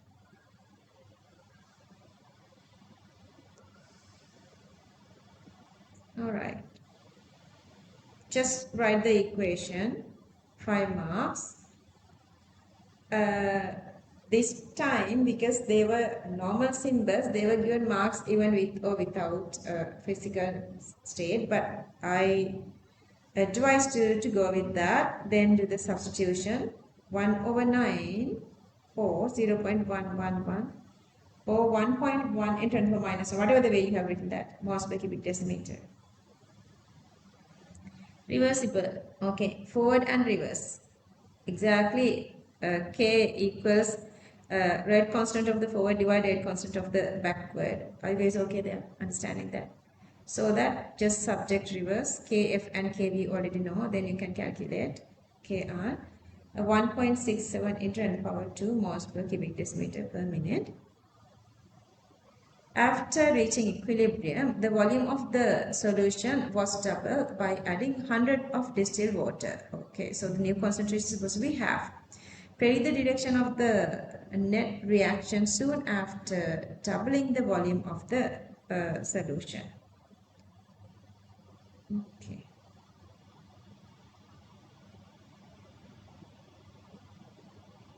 So, before that, you had to find concentrations. See, so you know the initial concentration. You're going to divide all these by 2 to get this new concentration after doubling the volume.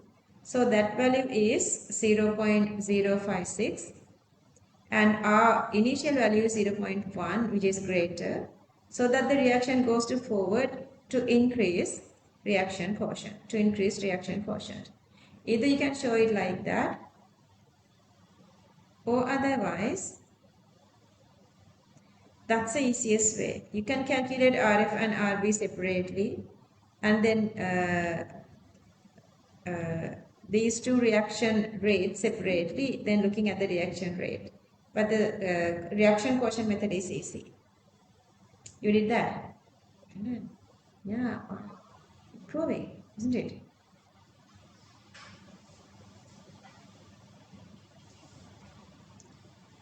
Okay, part 7. Consider that the above experiment was conducted at a temperature lower than 25. How would this affect the rate of reverse reaction? Explain the answer giving reasons. 2 parts are asking. Backward reaction rate decreases. When temperature decreases, kinetic energy of molecules decreases. Molecular fraction with energy higher than activation energy decreases. Also collision decreases. Number of effective collisions per unit time decreases. Production of product decreases, so that reaction rate decreases. You can write either collision frequency or collisions per unit time always. When you're talking about the rate, last time you asked that, this time you did that. Every day you guys are improving, you are going from one paper to another. Question number 4.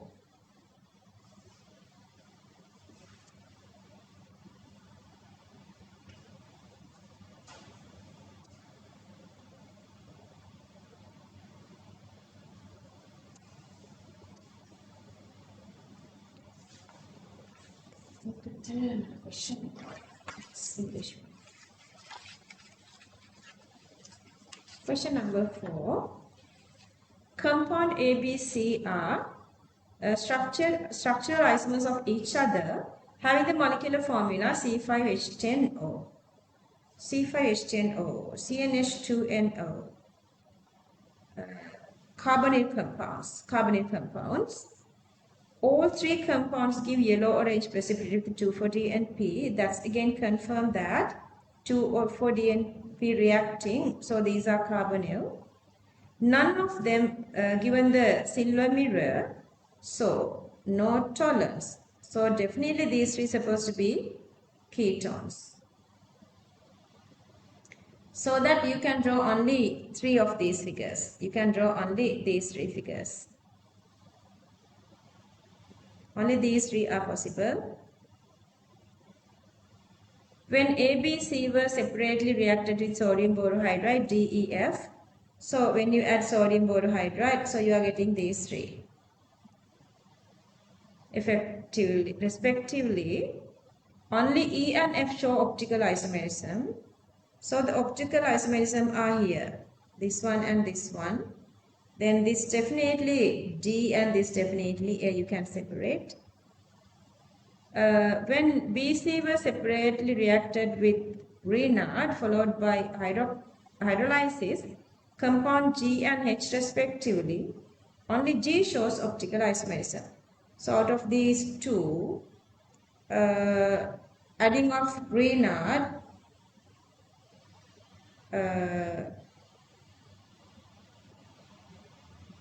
renard දාපේක වෙනව නැද්ද?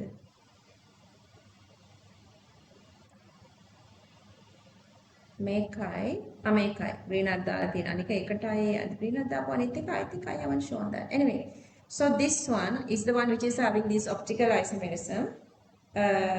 So this supposed to be coming, this T supposed to be coming from B, then the other one supposed to be A figured out, then this one supposed to be C. Okay, anyway, answers are here.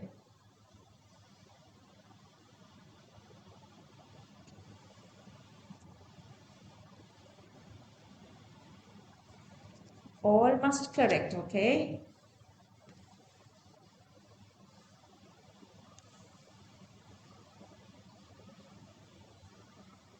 Well done. Okay, this one with 2 for DNP. And this is making imine products. So this is the ketone part and the 2 for DNP part. Imines. How easy. That's what I keep saying because I'm doing now organic to these junior students, but still I'm maintaining every day to do 1 or 2 analytical. Did you do all those questions of unit 6? Tude book, everything at home? Yeah, I'm just keep saying only a couple of them are doing, others are like, you know, really hard.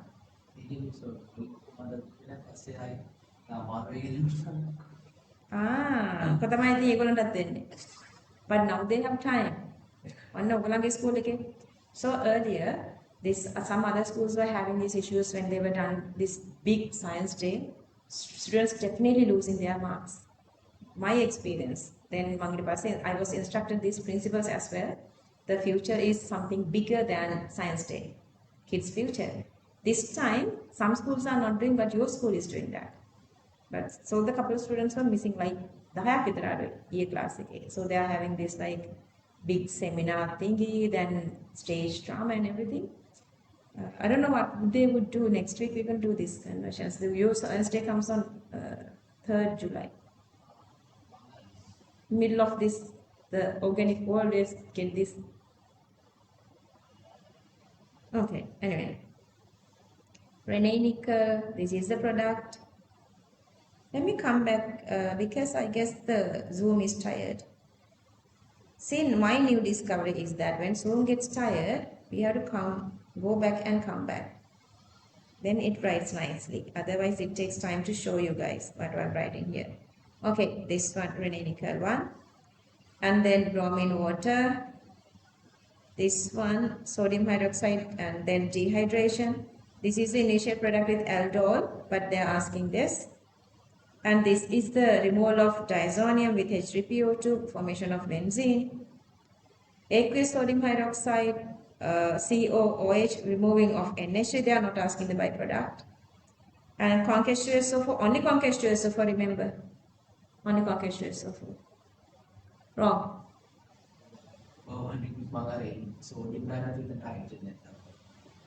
Oh, with sodium always, the salt. Is this correct? Yeah. Good, now you guys are improved. Okay, then acid halide with ammonia gives the amide, and then with PCl3, Cl, acidic KMnO4, COOH, HCN, cyanohydrin. And 6 Okay, all are here. OSO3H. Write the mechanism of CH4Cl2.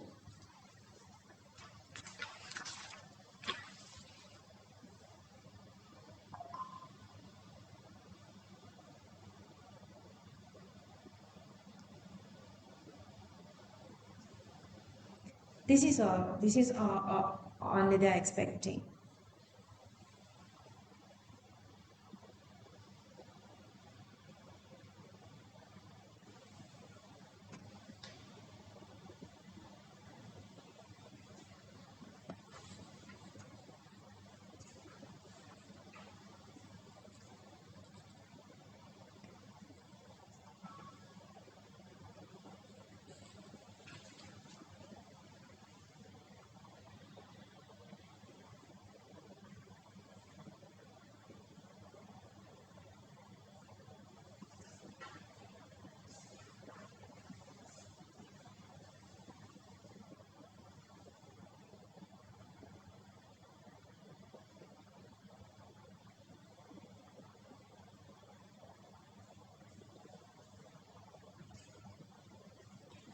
Question number 5.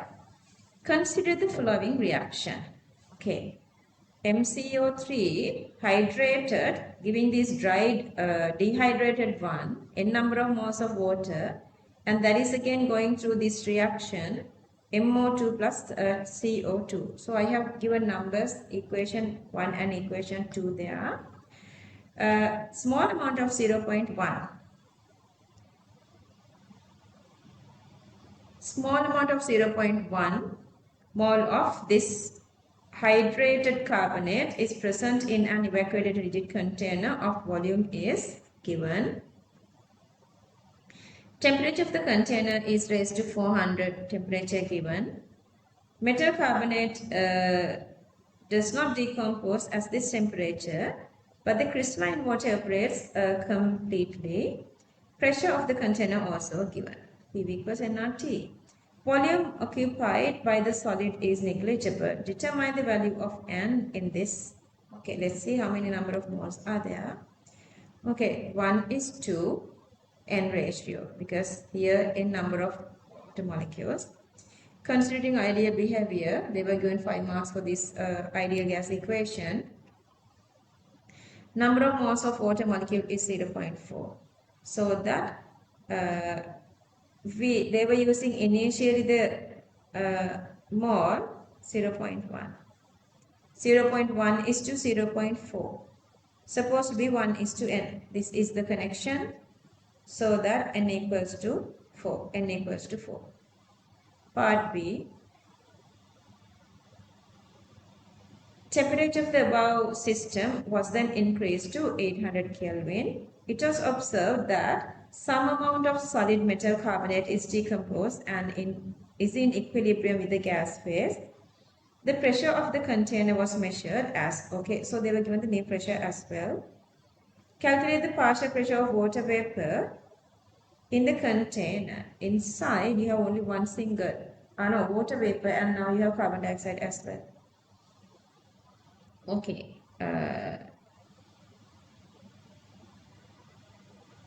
You can use different methods here. Even the volume is constant, P1, PT connection is also constant. They are asking the partial pressure of water. So you know the number of moles of water, RT divided by volume, and partial pressure of water is 3.2 into 10 power 4 Pascal. You can use different methods. Calculate the partial pressure of CO2 in the container. They were given the total pressure of the container. Knowing partial pressure of water, subtraction or the difference gives the partial pressure of carbon dioxide. Write the expression for the pressure equilibrium constant Kp. For the decomposition of this solid, calculate the Kp at 800. So, decomposition of solid is the second one, only has carbon dioxide, PCO2 squared. So that square value of carbon dioxide partial pressure 1 into 10 to the power 8 Pascal square. Calculate the molar percentage of the metal carbonate decomposed at 800 Kelvin. Okay. As a data, they were given initial number of moles is 0.1 and then formed number of moles of carbon dioxide. We can again using this equation PV over RT. They were given all the data. You can use other methods as well. I'm going this way. Pressure calculated, volume, RT data given. So number of moles is 0.021. But stoichiometric ratio between carbon dioxide and carbonate is 1:2. So to get the carbonate, you have to divide that by 2. Initially, they were taken 1. So this much amount is coming from 0.1 mole. Then how much is 200%? 62.5. Well done, well done. Usually, they say if you get 40 MCQs, then you would get 40 structured as essay, then your marks would be 80. But my students, since I'm always forcing you guys to do all those classifieds, since you have that experience, you usually lose less marks from structured essay. So that when students are reaching like 36, I have this experience, 36, 37, they are reaching good A plus. Yeah, just keep it up. Okay, part 5, enthalpy change for the decomposition of the metal carbonate under the above condition is given. Calculate the entropy. It's in equilibrium. See, they were given 5 marks for that. But they were not talking about the standard condition. So no marks if you are going with this little symbol. No marks if you are going with the standard symbol. Remember that. So that delta T equals to 0, delta H equals minus T delta S. Temperature given. This is given as a data. Delta H is given as a data. You can calculate delta S or entropy. 50 joules per Kelvin per mole or 0.05 kilojoules per Kelvin per mole. 2A to drive the decomposition of reaction to forward. Increase in temperature, removal of CO2 gas or removal of partial pressure of CO2.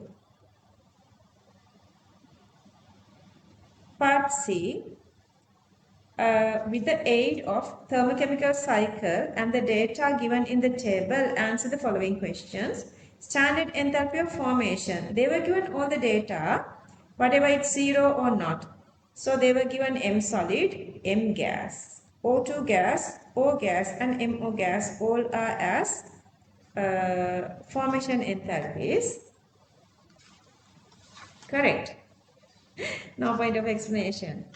Okay, they were given one of this. Calculate the standard enthalpy of formation of MO gas. They want us to calculate MO gas. Usually we are writing the equation for the given question. And also, they were given this data separately. This one separately they were given. And then formation of this M solid and MO2 formation directly also they were given as, this is directly they were given as minus 400. So using the Hesses, write this equation little part. So you can get answer very easily, minus 350 kilojoules per mole. And also they want us to calculate this MO bond of MO2. Then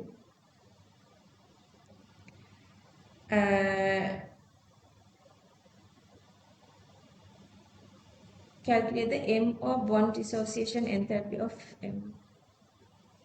No, calculate the MO bond dissociation of MO gas. First part is the MO gas. For that,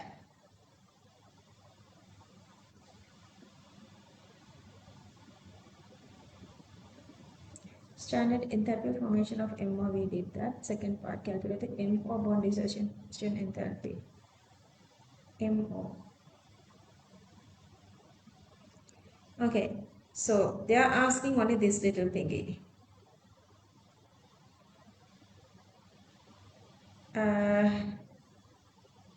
M solid plus O2, M gas plus O2. Okay, this you have to think a little to derive these equations to get here. So they were not given this the other way around. So if you write the other way around, these are positive values. So if I write the other way around this way, these are negative values, okay? So that I am building up these equations. The next one is this one. That is going from M solid to M gas. And then they were given other data to go from M solid plus O2 to formation of MO, and that is this one. And then this one, M gas still the same. This part is not changing. But this one is this formation of oxygen gas. They also given that. So that only this is unknown. Are you guys okay here? What is this the way you did, or you use something else?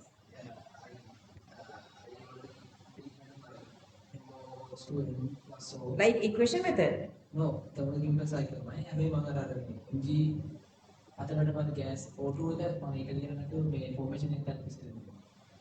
අර step දෙක ලියනකොට step එක දෙකක් හරියට. මේ part එක. ඔව්. Oh yeah. Yeah. This is the standard marking scheme method.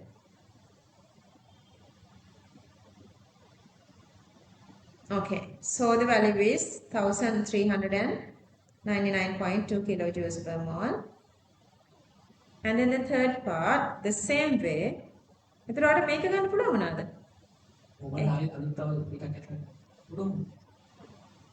Anyway, it's possible because these two you have taken as one. Yeah. So that again, this time, MO2 dissociates to M plus 2 oxygen. And this one is for the formation of MO2. This one is the formation of oxygen. So that these two equal these two. So again you can find the answer is for 844. Yeah, 844. Okay, then part 4. By means of suitable calculation, predict whether the reaction is spontaneous under this 2000 Kelvin. And entropy change is given. So these are standard conditions. So you have to go with this one. From the very first part, MO2 gas to MO gas is asking. So MO2 gas you can dissociate into MO and have O2, and that value is plus 50. So that this is that, and the temperature and the entropy given, so that you can find this enthalpy, that is minus 10 less than 0 at 2000. This is spontaneous. If there is no standard, these symbols, no marks. You didn't write with standard. Okay, highlight the question part because they say standard conditions of the question. Last sentence. Highlight that. Moving to question number 6.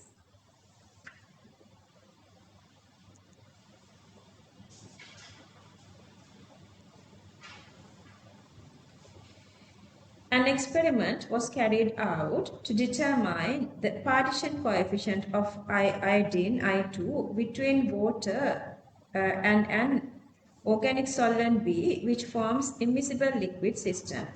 Okay, I2 and water immiscible, B organic and A water.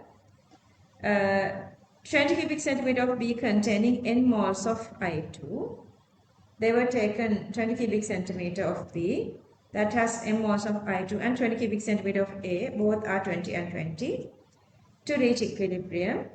The concentration of I2 in phase A is determined by titrating 5 cubic centimeter sample. Okay, so they were taken 5 cubic centimeter, this part, using CV of sodium thiosulfate, and then part B, this one they were given as a data. Write the balanced chemical equation for the reaction between thiosulfate and I2, PCPC. Calculate the concentration of I2 in phase A.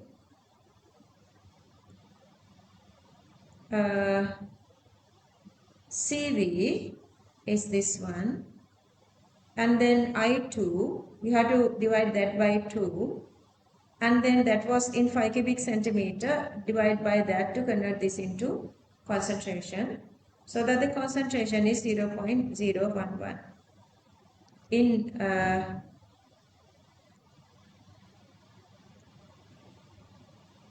water layer, A layer mean water layer. Now we have both data. Now so that writing the KD equation, you can write KD very easily. 3.64. Calculate the total number of moles of I2 in two phases A and B. So you have to calculate, so this one 0.11, but in this mixture they have taken only 20, and this one is 0.4 as a data, they were given as this as a data, but that's again they were taken only 20. So if you add these two together, it's 1.02 into 10 to the power minus 3. And then part B of that, yeah. The above experiment was repeated under the same condition, that is at the same temperature, usually the same amount of I2 and same volume, but with the addition of I minus.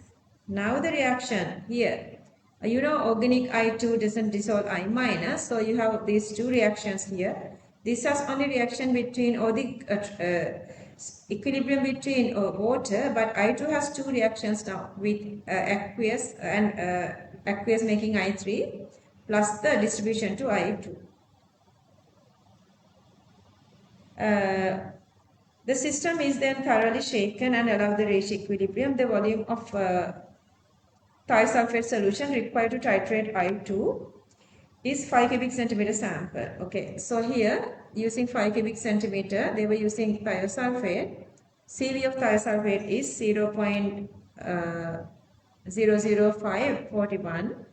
Concentration of I2 in phase B was determined 0.03. And this is they were given briefly as a data. And remember KD we already calculated, that is 3.64. Now the first part, calculate the amount of I2 moles expected in 5 cubic centimeter of phase A. This one you can calculate. Expected amount, if you have total I2 here 0.03, and then if you go with KD here, knowing this I2 in B and KD we already calculated here, you can calculate, the symbols are very short, very smaller now. So when I touch, see this part is like earlier, this part is larger, but this part they made this navigator buttons very small. So whenever I'm touching closer to this one, it is getting away. If I touch here, the navigator bar getting away, annotation. Anyway, okay. So that I2 in water is this. What is this part? This is the part only having the distribution with organic layer. But another part is in here with I minus. Okay, this is the concentration, but they were taken only 5 cubic centimeter out. Then how much in 5? So that in 5 cubic centimeter multiplied with 5, that is 4.1 into 10 to the power minus 5. And then the part 2, calculate the amount of I2 reacted with sodium thiosulfate in above reaction. See, they were guiding you very, very nicely. Otherwise, they would directly ask this last question. They don't ask that. Okay, then thiosulfate CV, from that number of moles, if you divide that by 2, so this is the from thiosulfate, this is the I2 you are getting. This is the I2 you are getting. Consider the different iodine species present in phase A. Explain why the answer obtained above are different. They should have only that little part. You have to do the calculation then. Using a relevant calculation, explain. That's supposed to be the answer. Question. Okay. In 1, I2 plus I minus gives I3 minus. So only free I2 is indicating. But when titrating with sodium thiosulfate, I2 which bonded with I3 minus also participating for titration. So that here this value is greater than this value here. This has only distributed one. This has the full I2. So that second part I2 is greater than first part I2. So these are the two values. These are the two values if you compare. 10 point and 4 point. Part C, whenever there is this kind of this big diagram, convince to yourself, calculations are easy. Calculations are easy. Liquids X and Y form an ideal solution, Raoult's law, vapor phase. Introduce liquid, they have this little opening. Liquid level, liquid phase is there, piston is there to adjust the liquid level. Initially, only liquid X is introduced to an evacuated rigid container as shown in this diagram. Diagram එක ඇඳලා නැද්ද? මේ තියෙන ඇඳලා.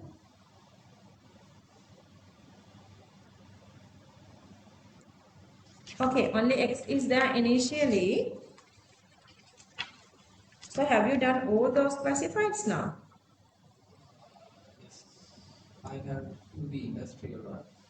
Industrial, there is no classifieds.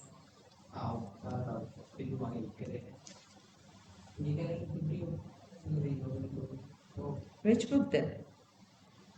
මොකද්ද මේ පොත කිව්වේ මේ? ෆේස්බුක් එකේ 14 කම්පිටින් හදලා තියෙනවද new syllabus questions දාලා? ඔව්. මේ ටික මම කරන්නේ නැහැනේ බත් මම එක ස්ටුඩන්ට්ස් ලාට දෙන්න ඕන. printed copy එක. Okay. Maintaining the liquid level at L,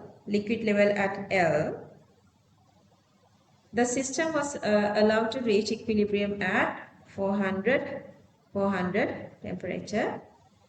The pressure of the container was maintained. The pressure is given here. The volume of the phase when the liquid level at L is given. So the volume is also given. And then the liquid Y was introduced. At that level, they were introducing Y here. At that level, they were introducing Y here to the container mixed with liquid X. And the system was allowed to reach equilibrium at 400. So they were not changing the temperature, it's constant. The liquid level was maintained at L. So they are not changing the inside volume. The molar ratio X to Y is 1:3. Here, NX is to NY is 1:3. The pressure of the container was measured. So the new pressure is here. New pressure is here. Since they were not changing the length here, volume is still constant. Okay, and then moving on. Calculate the saturated vapor pressure because only X is in the container. Whatever the pressure exerted is supposed to be its own pressure that is coming from X. So that's supposed to be the saturated vapor pressure. See, exactly the given value is the answer. Calculate the molar fraction of X and Y. They say this is 1:3. So this is 1/3 and 1/4 and 3/4. Calculate the partial pressure of X. Now, they were given the total pressure. We calculate the molar fractions. So, very easily. Raoult's law, saturated vapor pressure into molar fraction is the partial pressure. You can calculate very easily. Knowing the total pressure, the next one you can calculate pressure of Y. Total pressure known, X known, you can calculate Y pressure here. That is 4.25 into 10 to the power 4 Pascal. Part 5. Calculate the saturated vapor pressure of Y. I don't know why they are guiding you guys this easily. Now you have partial pressure. This is the equation. Now they are asking this subject, partial pressure divide, multiply with the molar fraction, the reverse of the molar fraction. So the answer is 5.67 into 10 to the power 4. You got all the answers. Yeah, that's why you said this paper is easy. Always answers are very straightforward. Part 6. Calculate the amount of X and Y in the vapor phase. Okay, number of moles. Now we have all the data. Just use the data. 9.38 into 10 power minus 3. 5.3 into 10 power minus 2 using PV equals nRT. When a mixture of liquid X and Y is subjected to fractional distillation, state which compound would distill out first from the fractional distillation column. Give reasons for your answer. Okay, first Y, because saturated vapor pressure of Y is greater, so that the volatility of Y is greater. Just to saying this one 5 marks, saying this one 5 marks. Question number 7.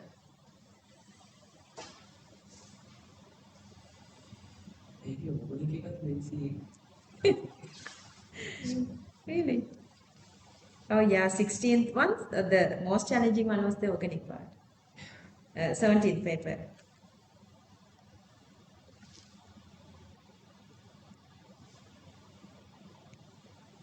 Okay.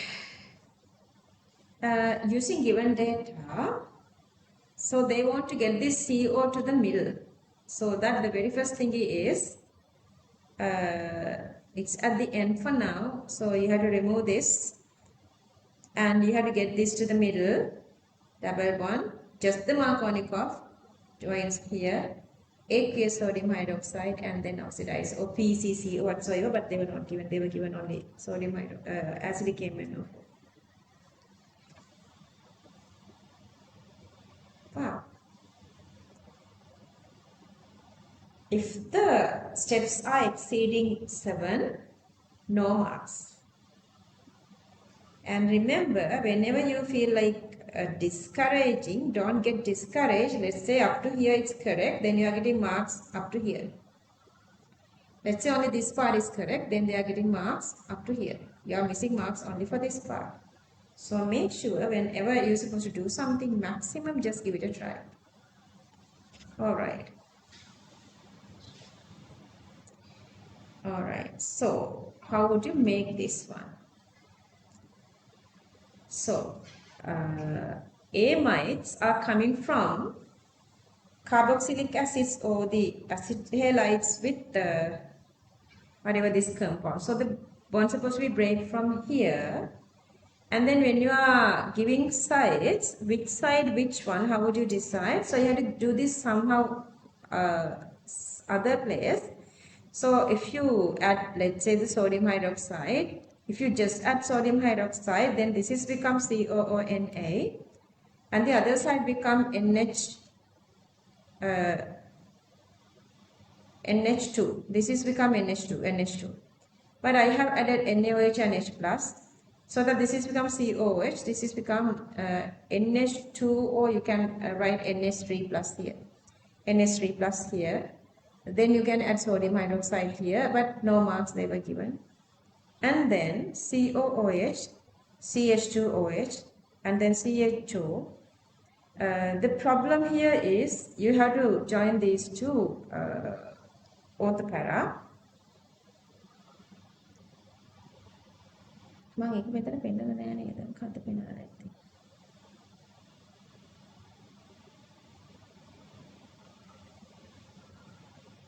Method sorry, I have to compare with this one, not this one. Okay, this is initial one. So when you are breaking this one, this has this metachlorine join here, so that when it is in meta position, I'm joining that. අපි මුලින් මේ C double මේ carboxylic තියෙද්දී FeCl3Cl2 දාලා තිබුණොත් එහෙම X A little problem, then this is also getting Cl. Wrong. See how you are losing marks. Okay, so you are joining here this meta, and then this is imine compound. So that other side is supposed to have this NH2. Plus they are doing something else. This triple bond has become 2 double bond. So that is a Lindler, but you cannot just write Lindler. So you have to write hydrogen palladium barium sulfate phenolene. See, this is 2018. They were accepting Lindler H2, but after 2023 also they are not accepting Lindler H2. You have to write full this set. Okay. Come on. That's why still I guess you guys need this big practice.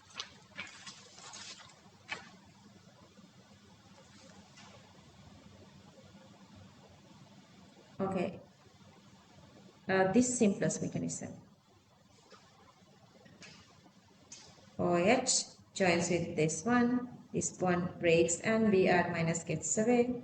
But then this is the leaving, water gets away, Br minus is joining. Have we done this one? A little part we did, not the full one, elimination reaction. But you can create this, you can build up this kind of a mechanism now. Could you do this? Well done. Okay. Nucleophilic substitution, nucleophile is Br minus. Acidity of phenol is greater. You have to show everything. And plus the stability through resonance. 2 marks for each, but still you have to draw everything. The stability of phenol or phenoxide ion related to phenol is greater than the stability of alkoxide ion relative to alcohol.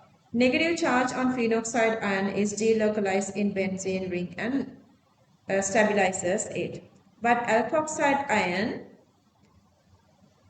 does not have such ability to delocalize its electrons.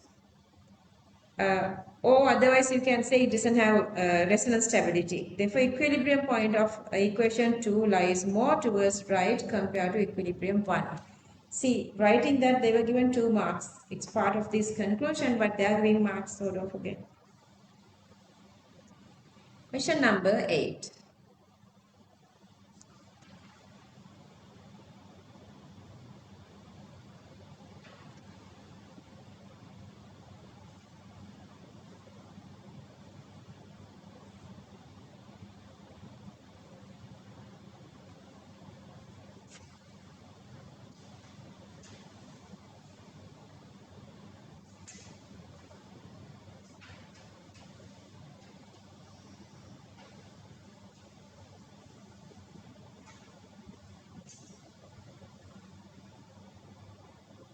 I had this colored version, that's what I'm trying to find.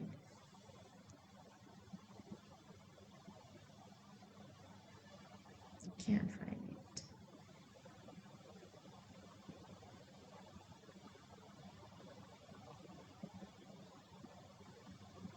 Sinhala ke colored එක, English ke colored එක. 23. Anyway, colored one is I can't find right now. It takes time to find that, so I'm going to go with this black and white one. Anyway, question number 8.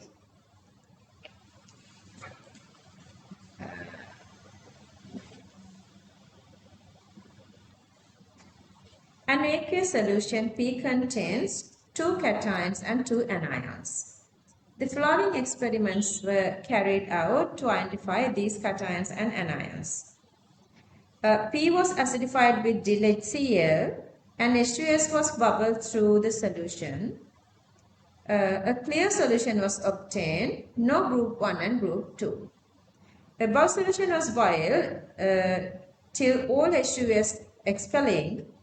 Few drops of nitric, Fe2 plus Fe3 plus,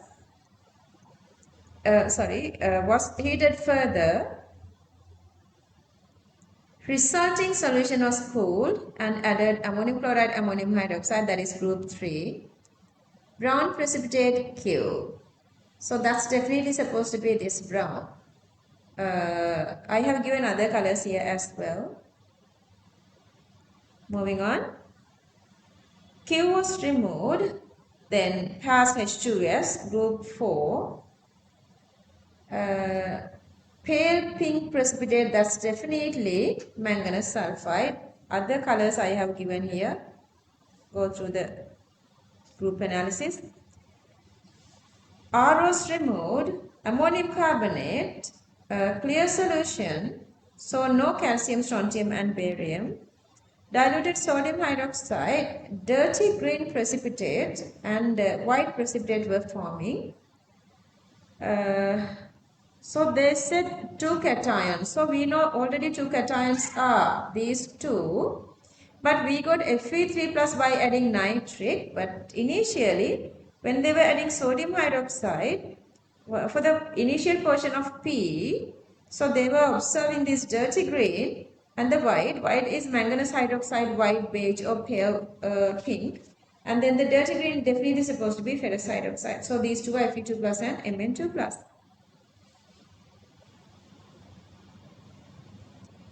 Moving further, Q was dissolved in nitric and salicylic acid. Yeah, Q means the oxidized one. The light purple comes with Fe3 plus. R was dissolved in dill sodium hydroxide. Actually, you don't want all those. You don't want all those. You already figured that out. Okay, to find, see how, that's why this paper is extremely actually easier. All those answers were අර පුංචි ළමයිට දෙයක් කියදෙනා වගේ repetitively they are saying things. Easy paper. Okay, barium chloride solution was added to P. A white precipitate was formed. Can be carbonate, sulfide, sulfate, thiosulfate, any of those. And they say not dissolving this in acid. So this is definitely supposed to be sulfates. Chloroform layer yellow brown, that is definitely bromine. So the anion is supposed to be Br minus. Okay, yeah. Too much easy. The answers sticker.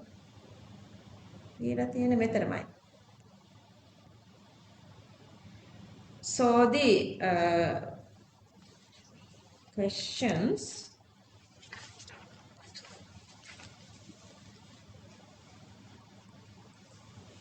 Identify the 2 cations and 2 anions. If they were asking anions and cations, if you write elements, they are not giving marks. Okay.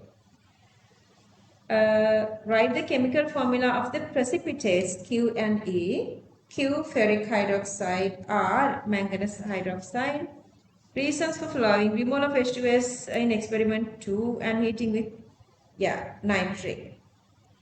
Group 4 cations could also precipitate as sulfides. Also, H2S can be oxidized to sulfur by nitric acid, and medium can be unclear or turbid. Those are the 2 reasons. And then nitric adding, because Ksp of ferrous hydroxide is way greater than the ferric hydroxide. Therefore, amount of OH minus would not be enough to precipitate all Fe2 plus. Since Ksp of ferric hydroxide is less, Fe2 plus can precipitate as ferric hydroxide once oxidizing Fe2 plus to Fe3 plus. Part B. This question is again very easy.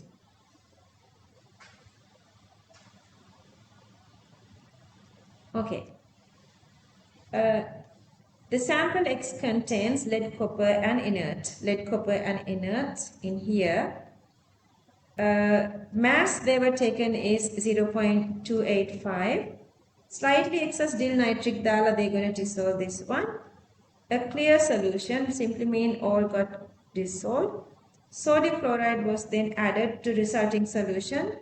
So what happened here? Solution. A white precipitate Y is formed. The precipitate was separated by filtering, and the precipitate Y was and the filtrate Z were analyzed separately. Precipitate and filtrate. Okay. Copper cupric chloride is aqueous, so that is going to filtrate. From that you can find copper. Lead chloride gets here, it is white. Dissolve in hot water, you guys know it is getting dissolved.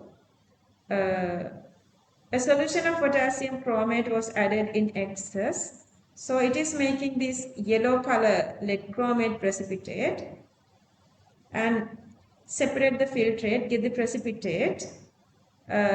Dissolve in dill nitric. Again, this is dissolving in dill nitric. Remember, they are trying to catch you. Nitric H plus. In H plus medium, chromate is converting to dichromate. And they say, for you to make it easier, they say this is orange color, then you should know this is dichromate. Then excess Ki converting to, oxidizing to I2, and dichromate is converting to Cr3 plus. That I2 is reacting with Cv of thiosulfate, back. From that we can find lead. And then the second part, excess Ki is adding to filtrate, and that is going with the reaction with Cu2 plus Cu plus. And then the remaining is reacting with, I2 is reacting with thiosulfate. From that we can find.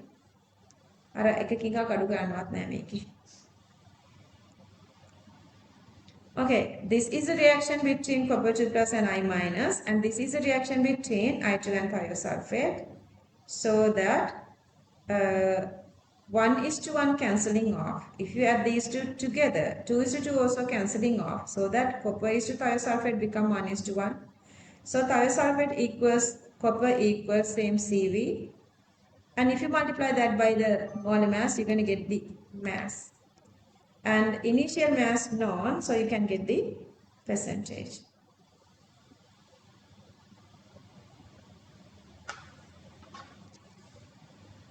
Okay, 33.42. And then the next one, lead chloride with chromate, lead chromate, chromate with H plus dichromate, dichromate with I minus I2, I2 with thiosulfate, tetrathionate. Okay. 2:1. Since you have 3 here, I'm going to multiply 3. 6:3. But then this one is dichromate to thiosulfate. Dichromate to thiosulfate, so that become, if you multiply this is cancelling off, 1:6. 1:6. So that thiosulfate divided by 6 is the dichromate, but dichromate has 2 chromium, so Cr3 plus supposed to be half of that,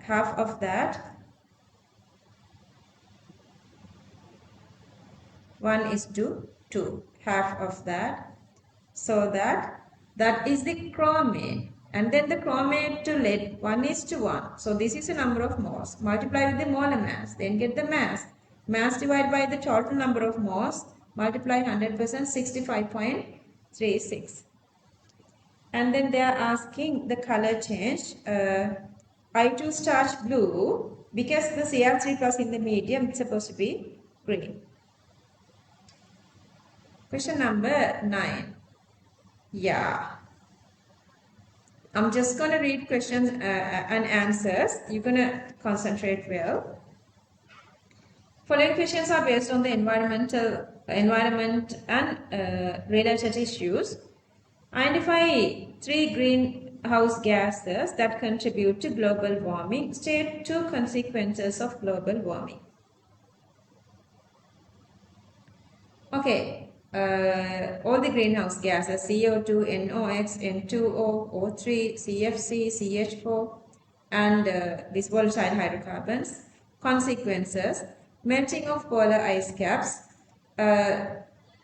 changing in weather patterns, drying up of freshwater reservoirs. We are suffering with these, you guys know that nowadays. Sinking of low-lying countries due to thermal expansion of seawater or the sea water level, desertification, loss of soil moisture, changes in biodiversity, decrease in dissolved O2 content, increases of population of certain insects, colonies of certain insects. Global environmental issues caused by coal power plants are well known. Identify one such issue that contributes significantly to change in certain water quality parameters in rivers and lakes.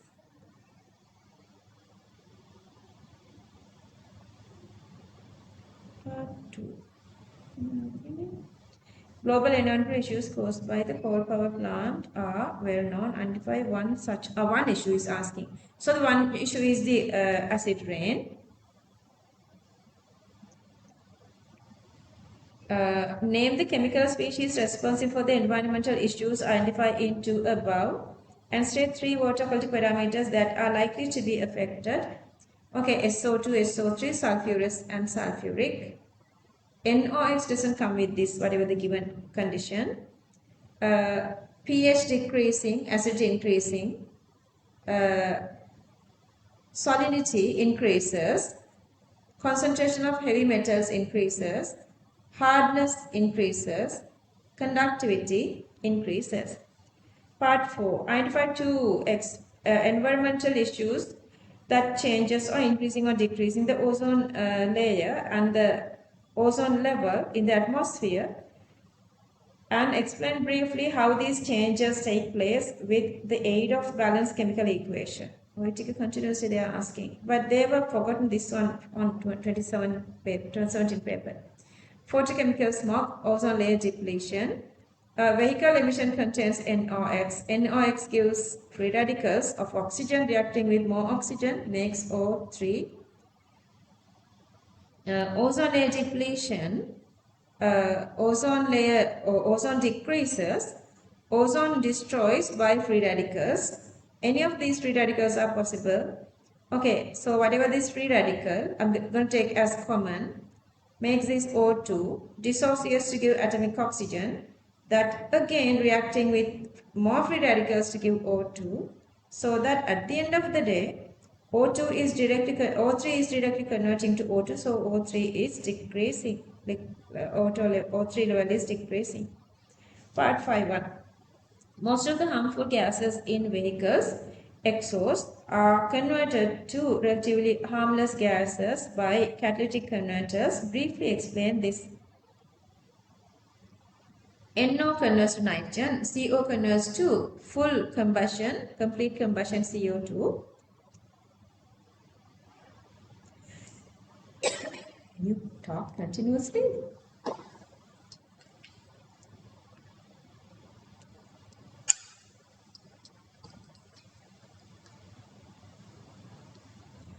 Unburnt or partially burnt hydrocarbons, CO2 and H2O inside this filters. Name the harmful gases except CO2 that is not converted to a less harmful gas by the catalytic converter. State briefly how this harmful gas formed in the vehicle engine. Gas is SO2. Contain fossil fuels containing sulfur. Burning of sulfur produces SO2. Easy answers those are. Okay, English එකේ මම හිතන්නේ මම English එකේ කරලා නැති එක මේකයි. ලොකු වෙනසක්. Yeah. Part B, the flow chart given below shows the production of two important compounds P1 and P2, and three other important compounds P3, P4, P5. Deriving from them, P1 is used as the raw material in the manufacturing of sodium carbonate. Okay, sodium carbonate, calcium carbonate, ammonia and brine water, any of these. Then they say P3 using as fertilizer, probably ammonia fertilizer, ammonia, P3 with nitric, ammonium nitrate, P4 frequently using, that's supposed to be urea, and this thermoset polymer is supposed to be urea formaldehyde. So that, and also they say process to produce ammonia, M1, and then R1 and R2 raw material is supposed to be hydrogen and nitrogen. So the nitrogen gets by the fractional distillation of atmosphere, hydrogen, naphtha cracking or CH4 cracking. R1 is hydrogen, R2 is nitrogen, PC1 is naphtha or CH4, PC2 is liquid air fractional distillation. So very easily you can find all those. So you are starting from 1, where is number 1? So this initial raw material is P1, this is ammonia to get, and then the second part they are saying ammonia with nitric, they are making this ammonium nitrate, and then urea formaldehyde P5, P4 is urea,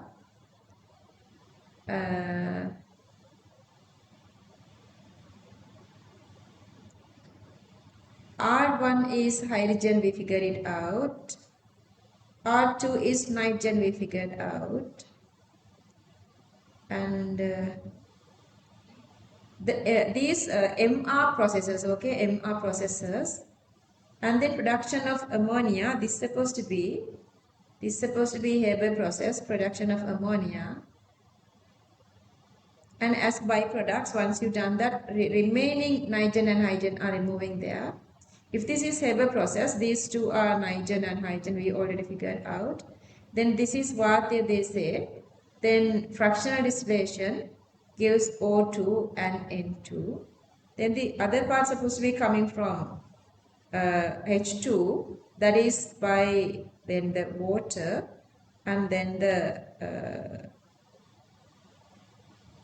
PC1 is the naphtha cracking, and this is supposed to be the naphtha with water gives, you can get hydrogen separately, and urea, so on, you can go on with this, and these are the answers. They want to explain what is happening in PC1 and PC2. PC1, production of H2, passing of steam through CH4 or naphtha. These two reactions we did. PC2, fractional distillation of liquid air. M1, these three are just we already explained. And then they are asking this process, Haber process. Nitrogen and hydrogen, this is a full reaction. This is a full reaction. And M2 is the production of this nitric, not the nitric, we have to go up to this ammonium this urea. We haven't done the urea part, but ammonia with oxygen oxidation NO, that NO oxidizes further to give NO2, that NO2 further oxidizes, this is also a process of formation of nitric, and then ammonia with carbon dioxide, this compound, and that one easily decomposed to give urea, that urea adding so this is a urea, and then urea part is out of syllabus. Part 6, Give one use of each compound. Give one use of R1 in the manufacturing process P1 other than being used in raw material. Okay, P1 is NH3, P2 is nitric, P1 is ammonia.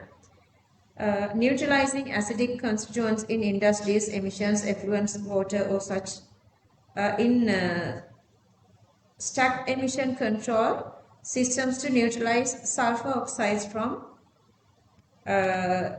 combustion of sulfur containing fuels as refrigerant. These are exactly the marking scheme words. In the rubber industry, for the stabilization of natural and synthetic latex, and then the nitric, production of nitrate, meat preservation sodium nitrate, prepare photographic films and prepare and paper, silanitrate, preparation of aqua regia used to clean soldering surfaces or the welding surfaces. Iron is hydrogen as a fuel or to heat the system to 400 degrees Celsius. Okay, let's move on to the last question. Is this easier? Was this easier? 10th one.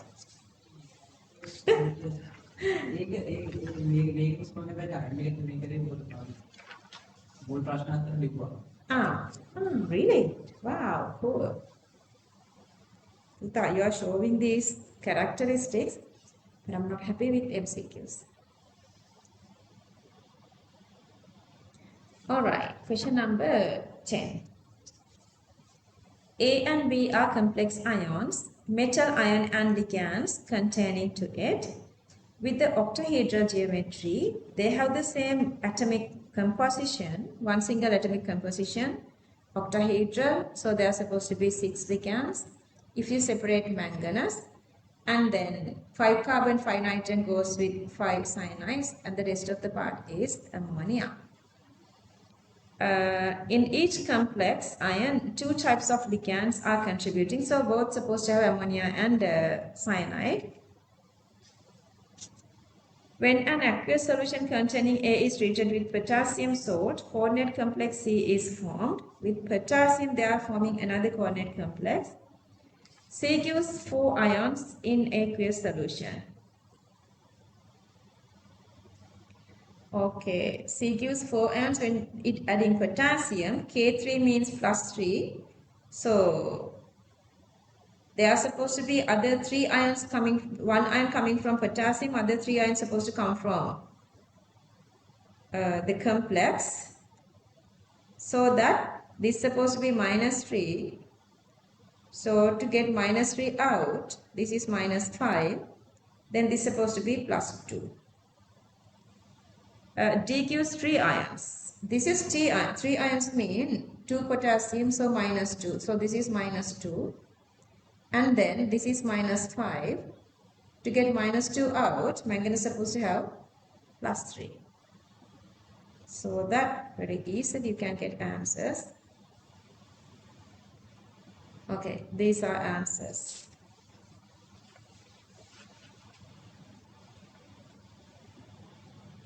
Electron configurations are easy. And then they are asking this IPAC naming of C and D. C and D IPAC naming. And this question is like very less time consuming. That's why I asked you guys to do over 5 questions. And if you get the practice, let's say all the time you are going with this question, now this is the 10th question. In new syllabus, this is the 9th question. Just do all those questions separately. And and if you can improve, then you can skip the longer, like the equilibrium one. Then you can go with this one. Anyway, equilibrium is longer. Equilibrium takes time. Yeah, it is the characteristic of equilibrium. Now you guys have maximum knowledge, maximum practice, all those classifieds done. But still, equilibrium takes time. That is the secret, like with the equilibrium. Equilibrium is easy, but it takes time. These are easy, less timing. Write the reduction half reaction for the corresponding to this one, because since they were given this AgCl solid, you have to go with the AgCl solid. You cannot just go with Sinhala plus to give Sinhala. Don't do that. Physical states are a must. State whether the electrode potential depends on Sinhala plus concentration in the solution. Explain your answer. No. Sinhala plus aqueous does not appear in the electrode reaction. There is no Sinhala plus here. If you would get Sinhala plus here, then you would just say yes here. Then both these are getting wrong. Make sure. Okay. This one, oxidation number increasing and decreasing. See, the rest of everything is easy. So that you know what is the anode and what is the cathode, they were given values as well. Write half reactions and then write this equation and do the substitution. In our cell 1.67 volt.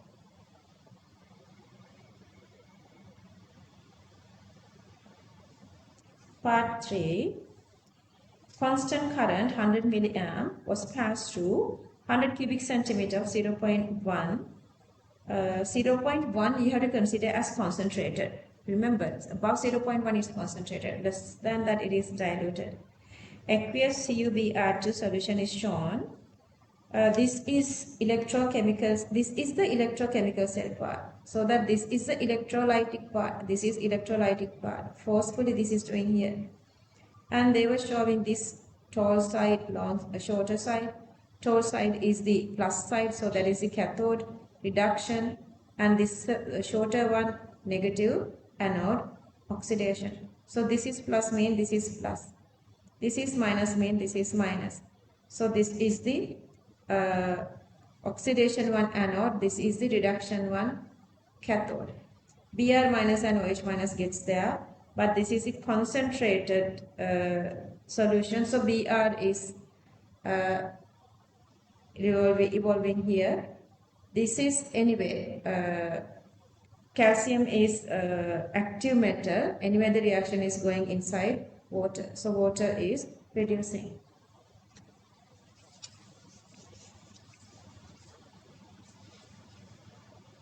Calculate the time taken for the commencement of precipitation of calcium hydroxide solid. Solubility product of calcium hydroxide is given. And remember, calcium bromide concentration is 0.1. So that calcium concentration also is 0.1. So that you can write KSP here. They want to find this OH minus concentration, because that OH minus is the one which is precipitating this one. When the OH minus is little greater than, it is precipitating. So this is the KSP. So the minimum OH minus to precipitate calcium hydroxide is the KSP divided calcium 2 plus. KSP given, calcium bromide same calcium. So that is 0.01 moles per cubic decimeter. But they were taken only 100 cubic centimeters. So that is 1 into 10 to the power minus 3 moles. And then that number of moles per mole. Current is 96,500. So that to find this charge used by that number of moles is 96.5 coulombs. And then Q equals IT. They were given current and they were given the current milliampere, and we found this charge here. So that subject T 965 or 16.08. You got this? I think this would take like 10, no, maximum 20 minutes, less than that, because it's that easy. Because there are no big explanations. This full, less than 20 minutes it's supposed to be. Yeah, make sure. That's why I'm asking you to do that all the time. All these, like, the best students, they do all 5 questions. Then they let these people who check paper to decide which questions they're going to do. All right, done for the day. And it took very less timing even to explain. 11:30. We started 8:30. 3 hours. Okay, so that it simply means to write it takes little timing. That's why I don't write here. That's why I already write everything so that I can explain you guys better, not wasting time in here. That is one of the reasons that we are doing these papers very easily. And weren't only a couple of challenges where they are in couple of in MCQs. Those are the only challenging part. Maybe less 50 out of 50 marks were at that time, I guess. Even I didn't start my tuition. I started my tuition in 2019, new syllabus. Yeah. Sir Aki's son, he did in 2018. Now you guys can see, he became the Ratnapura fourth also. So, but see how easy these papers now. And I'm going to do 2019, this new one, nothing to say, it's just a normal part, but I'm going to do this little instruction because they were given a couple of new instructions for 2019 paper. So just to explain that I'm doing that, there is this prototype paper as well. If you guys want that, I would give that and I post the recording for that. Otherwise, we have timing only for this 19. How many more weeks? Yeah, you guys have more like a couple of more weeks. Yeah, you guys have enough time. And if you multiply that weeks with 7, days are huge. Days are huge. You know how you word it. Remember, if I say, so just keep it up, keep it up. What are the problems with the structured essay? Structured essay, That's because this now it is not that you guys are doing okay, done for the day. This is 2018 paper, little more to go. Make sure that you guys are not being stressed. And I was talking to these students, like I was posing the recording and I was talking to these students what are the mistakes they've done. Couple of these MCQs were done wrong for all those different students, but still they were done like same sort of mistakes. Question number 10, 14, 29, 46, 48, all the time. Yeah, all the time they were done 46 such mistakes. The maximum marks for 2018 paper for my students is so far, including this district island 6, it's 46. So make sure such questions you're going to maintain continuously, you're going to practice continuously. And I want to give you guys this information, this advice. You guys feel really comfortable with chemistry now. Even when I'm talking to you guys are feeling really comfortable with organic chemistry. I just want you to make sure that you guys are not missing any of these chemistry. If you feel really comfortable with chemistry, just keep it up. Otherwise, if you would feel like other two are stressing, syllabus just completed, I have a lot to go, I have a lot of papers to do, and so on. If you focus on other two, you are missing chemistry, then your chemistry is losing. You forget chemistry. Make sure every day, whatever you've done for the chemistry, just continue same way. And then let's go with the other two. Write these silly mistakes. Memorize silly mistakes while you are going through this path. Okay, let's move on to this. I'm going to send you guys this instruction for 2019 paper because that is the very first paper of new syllabus. Bye, take care everyone.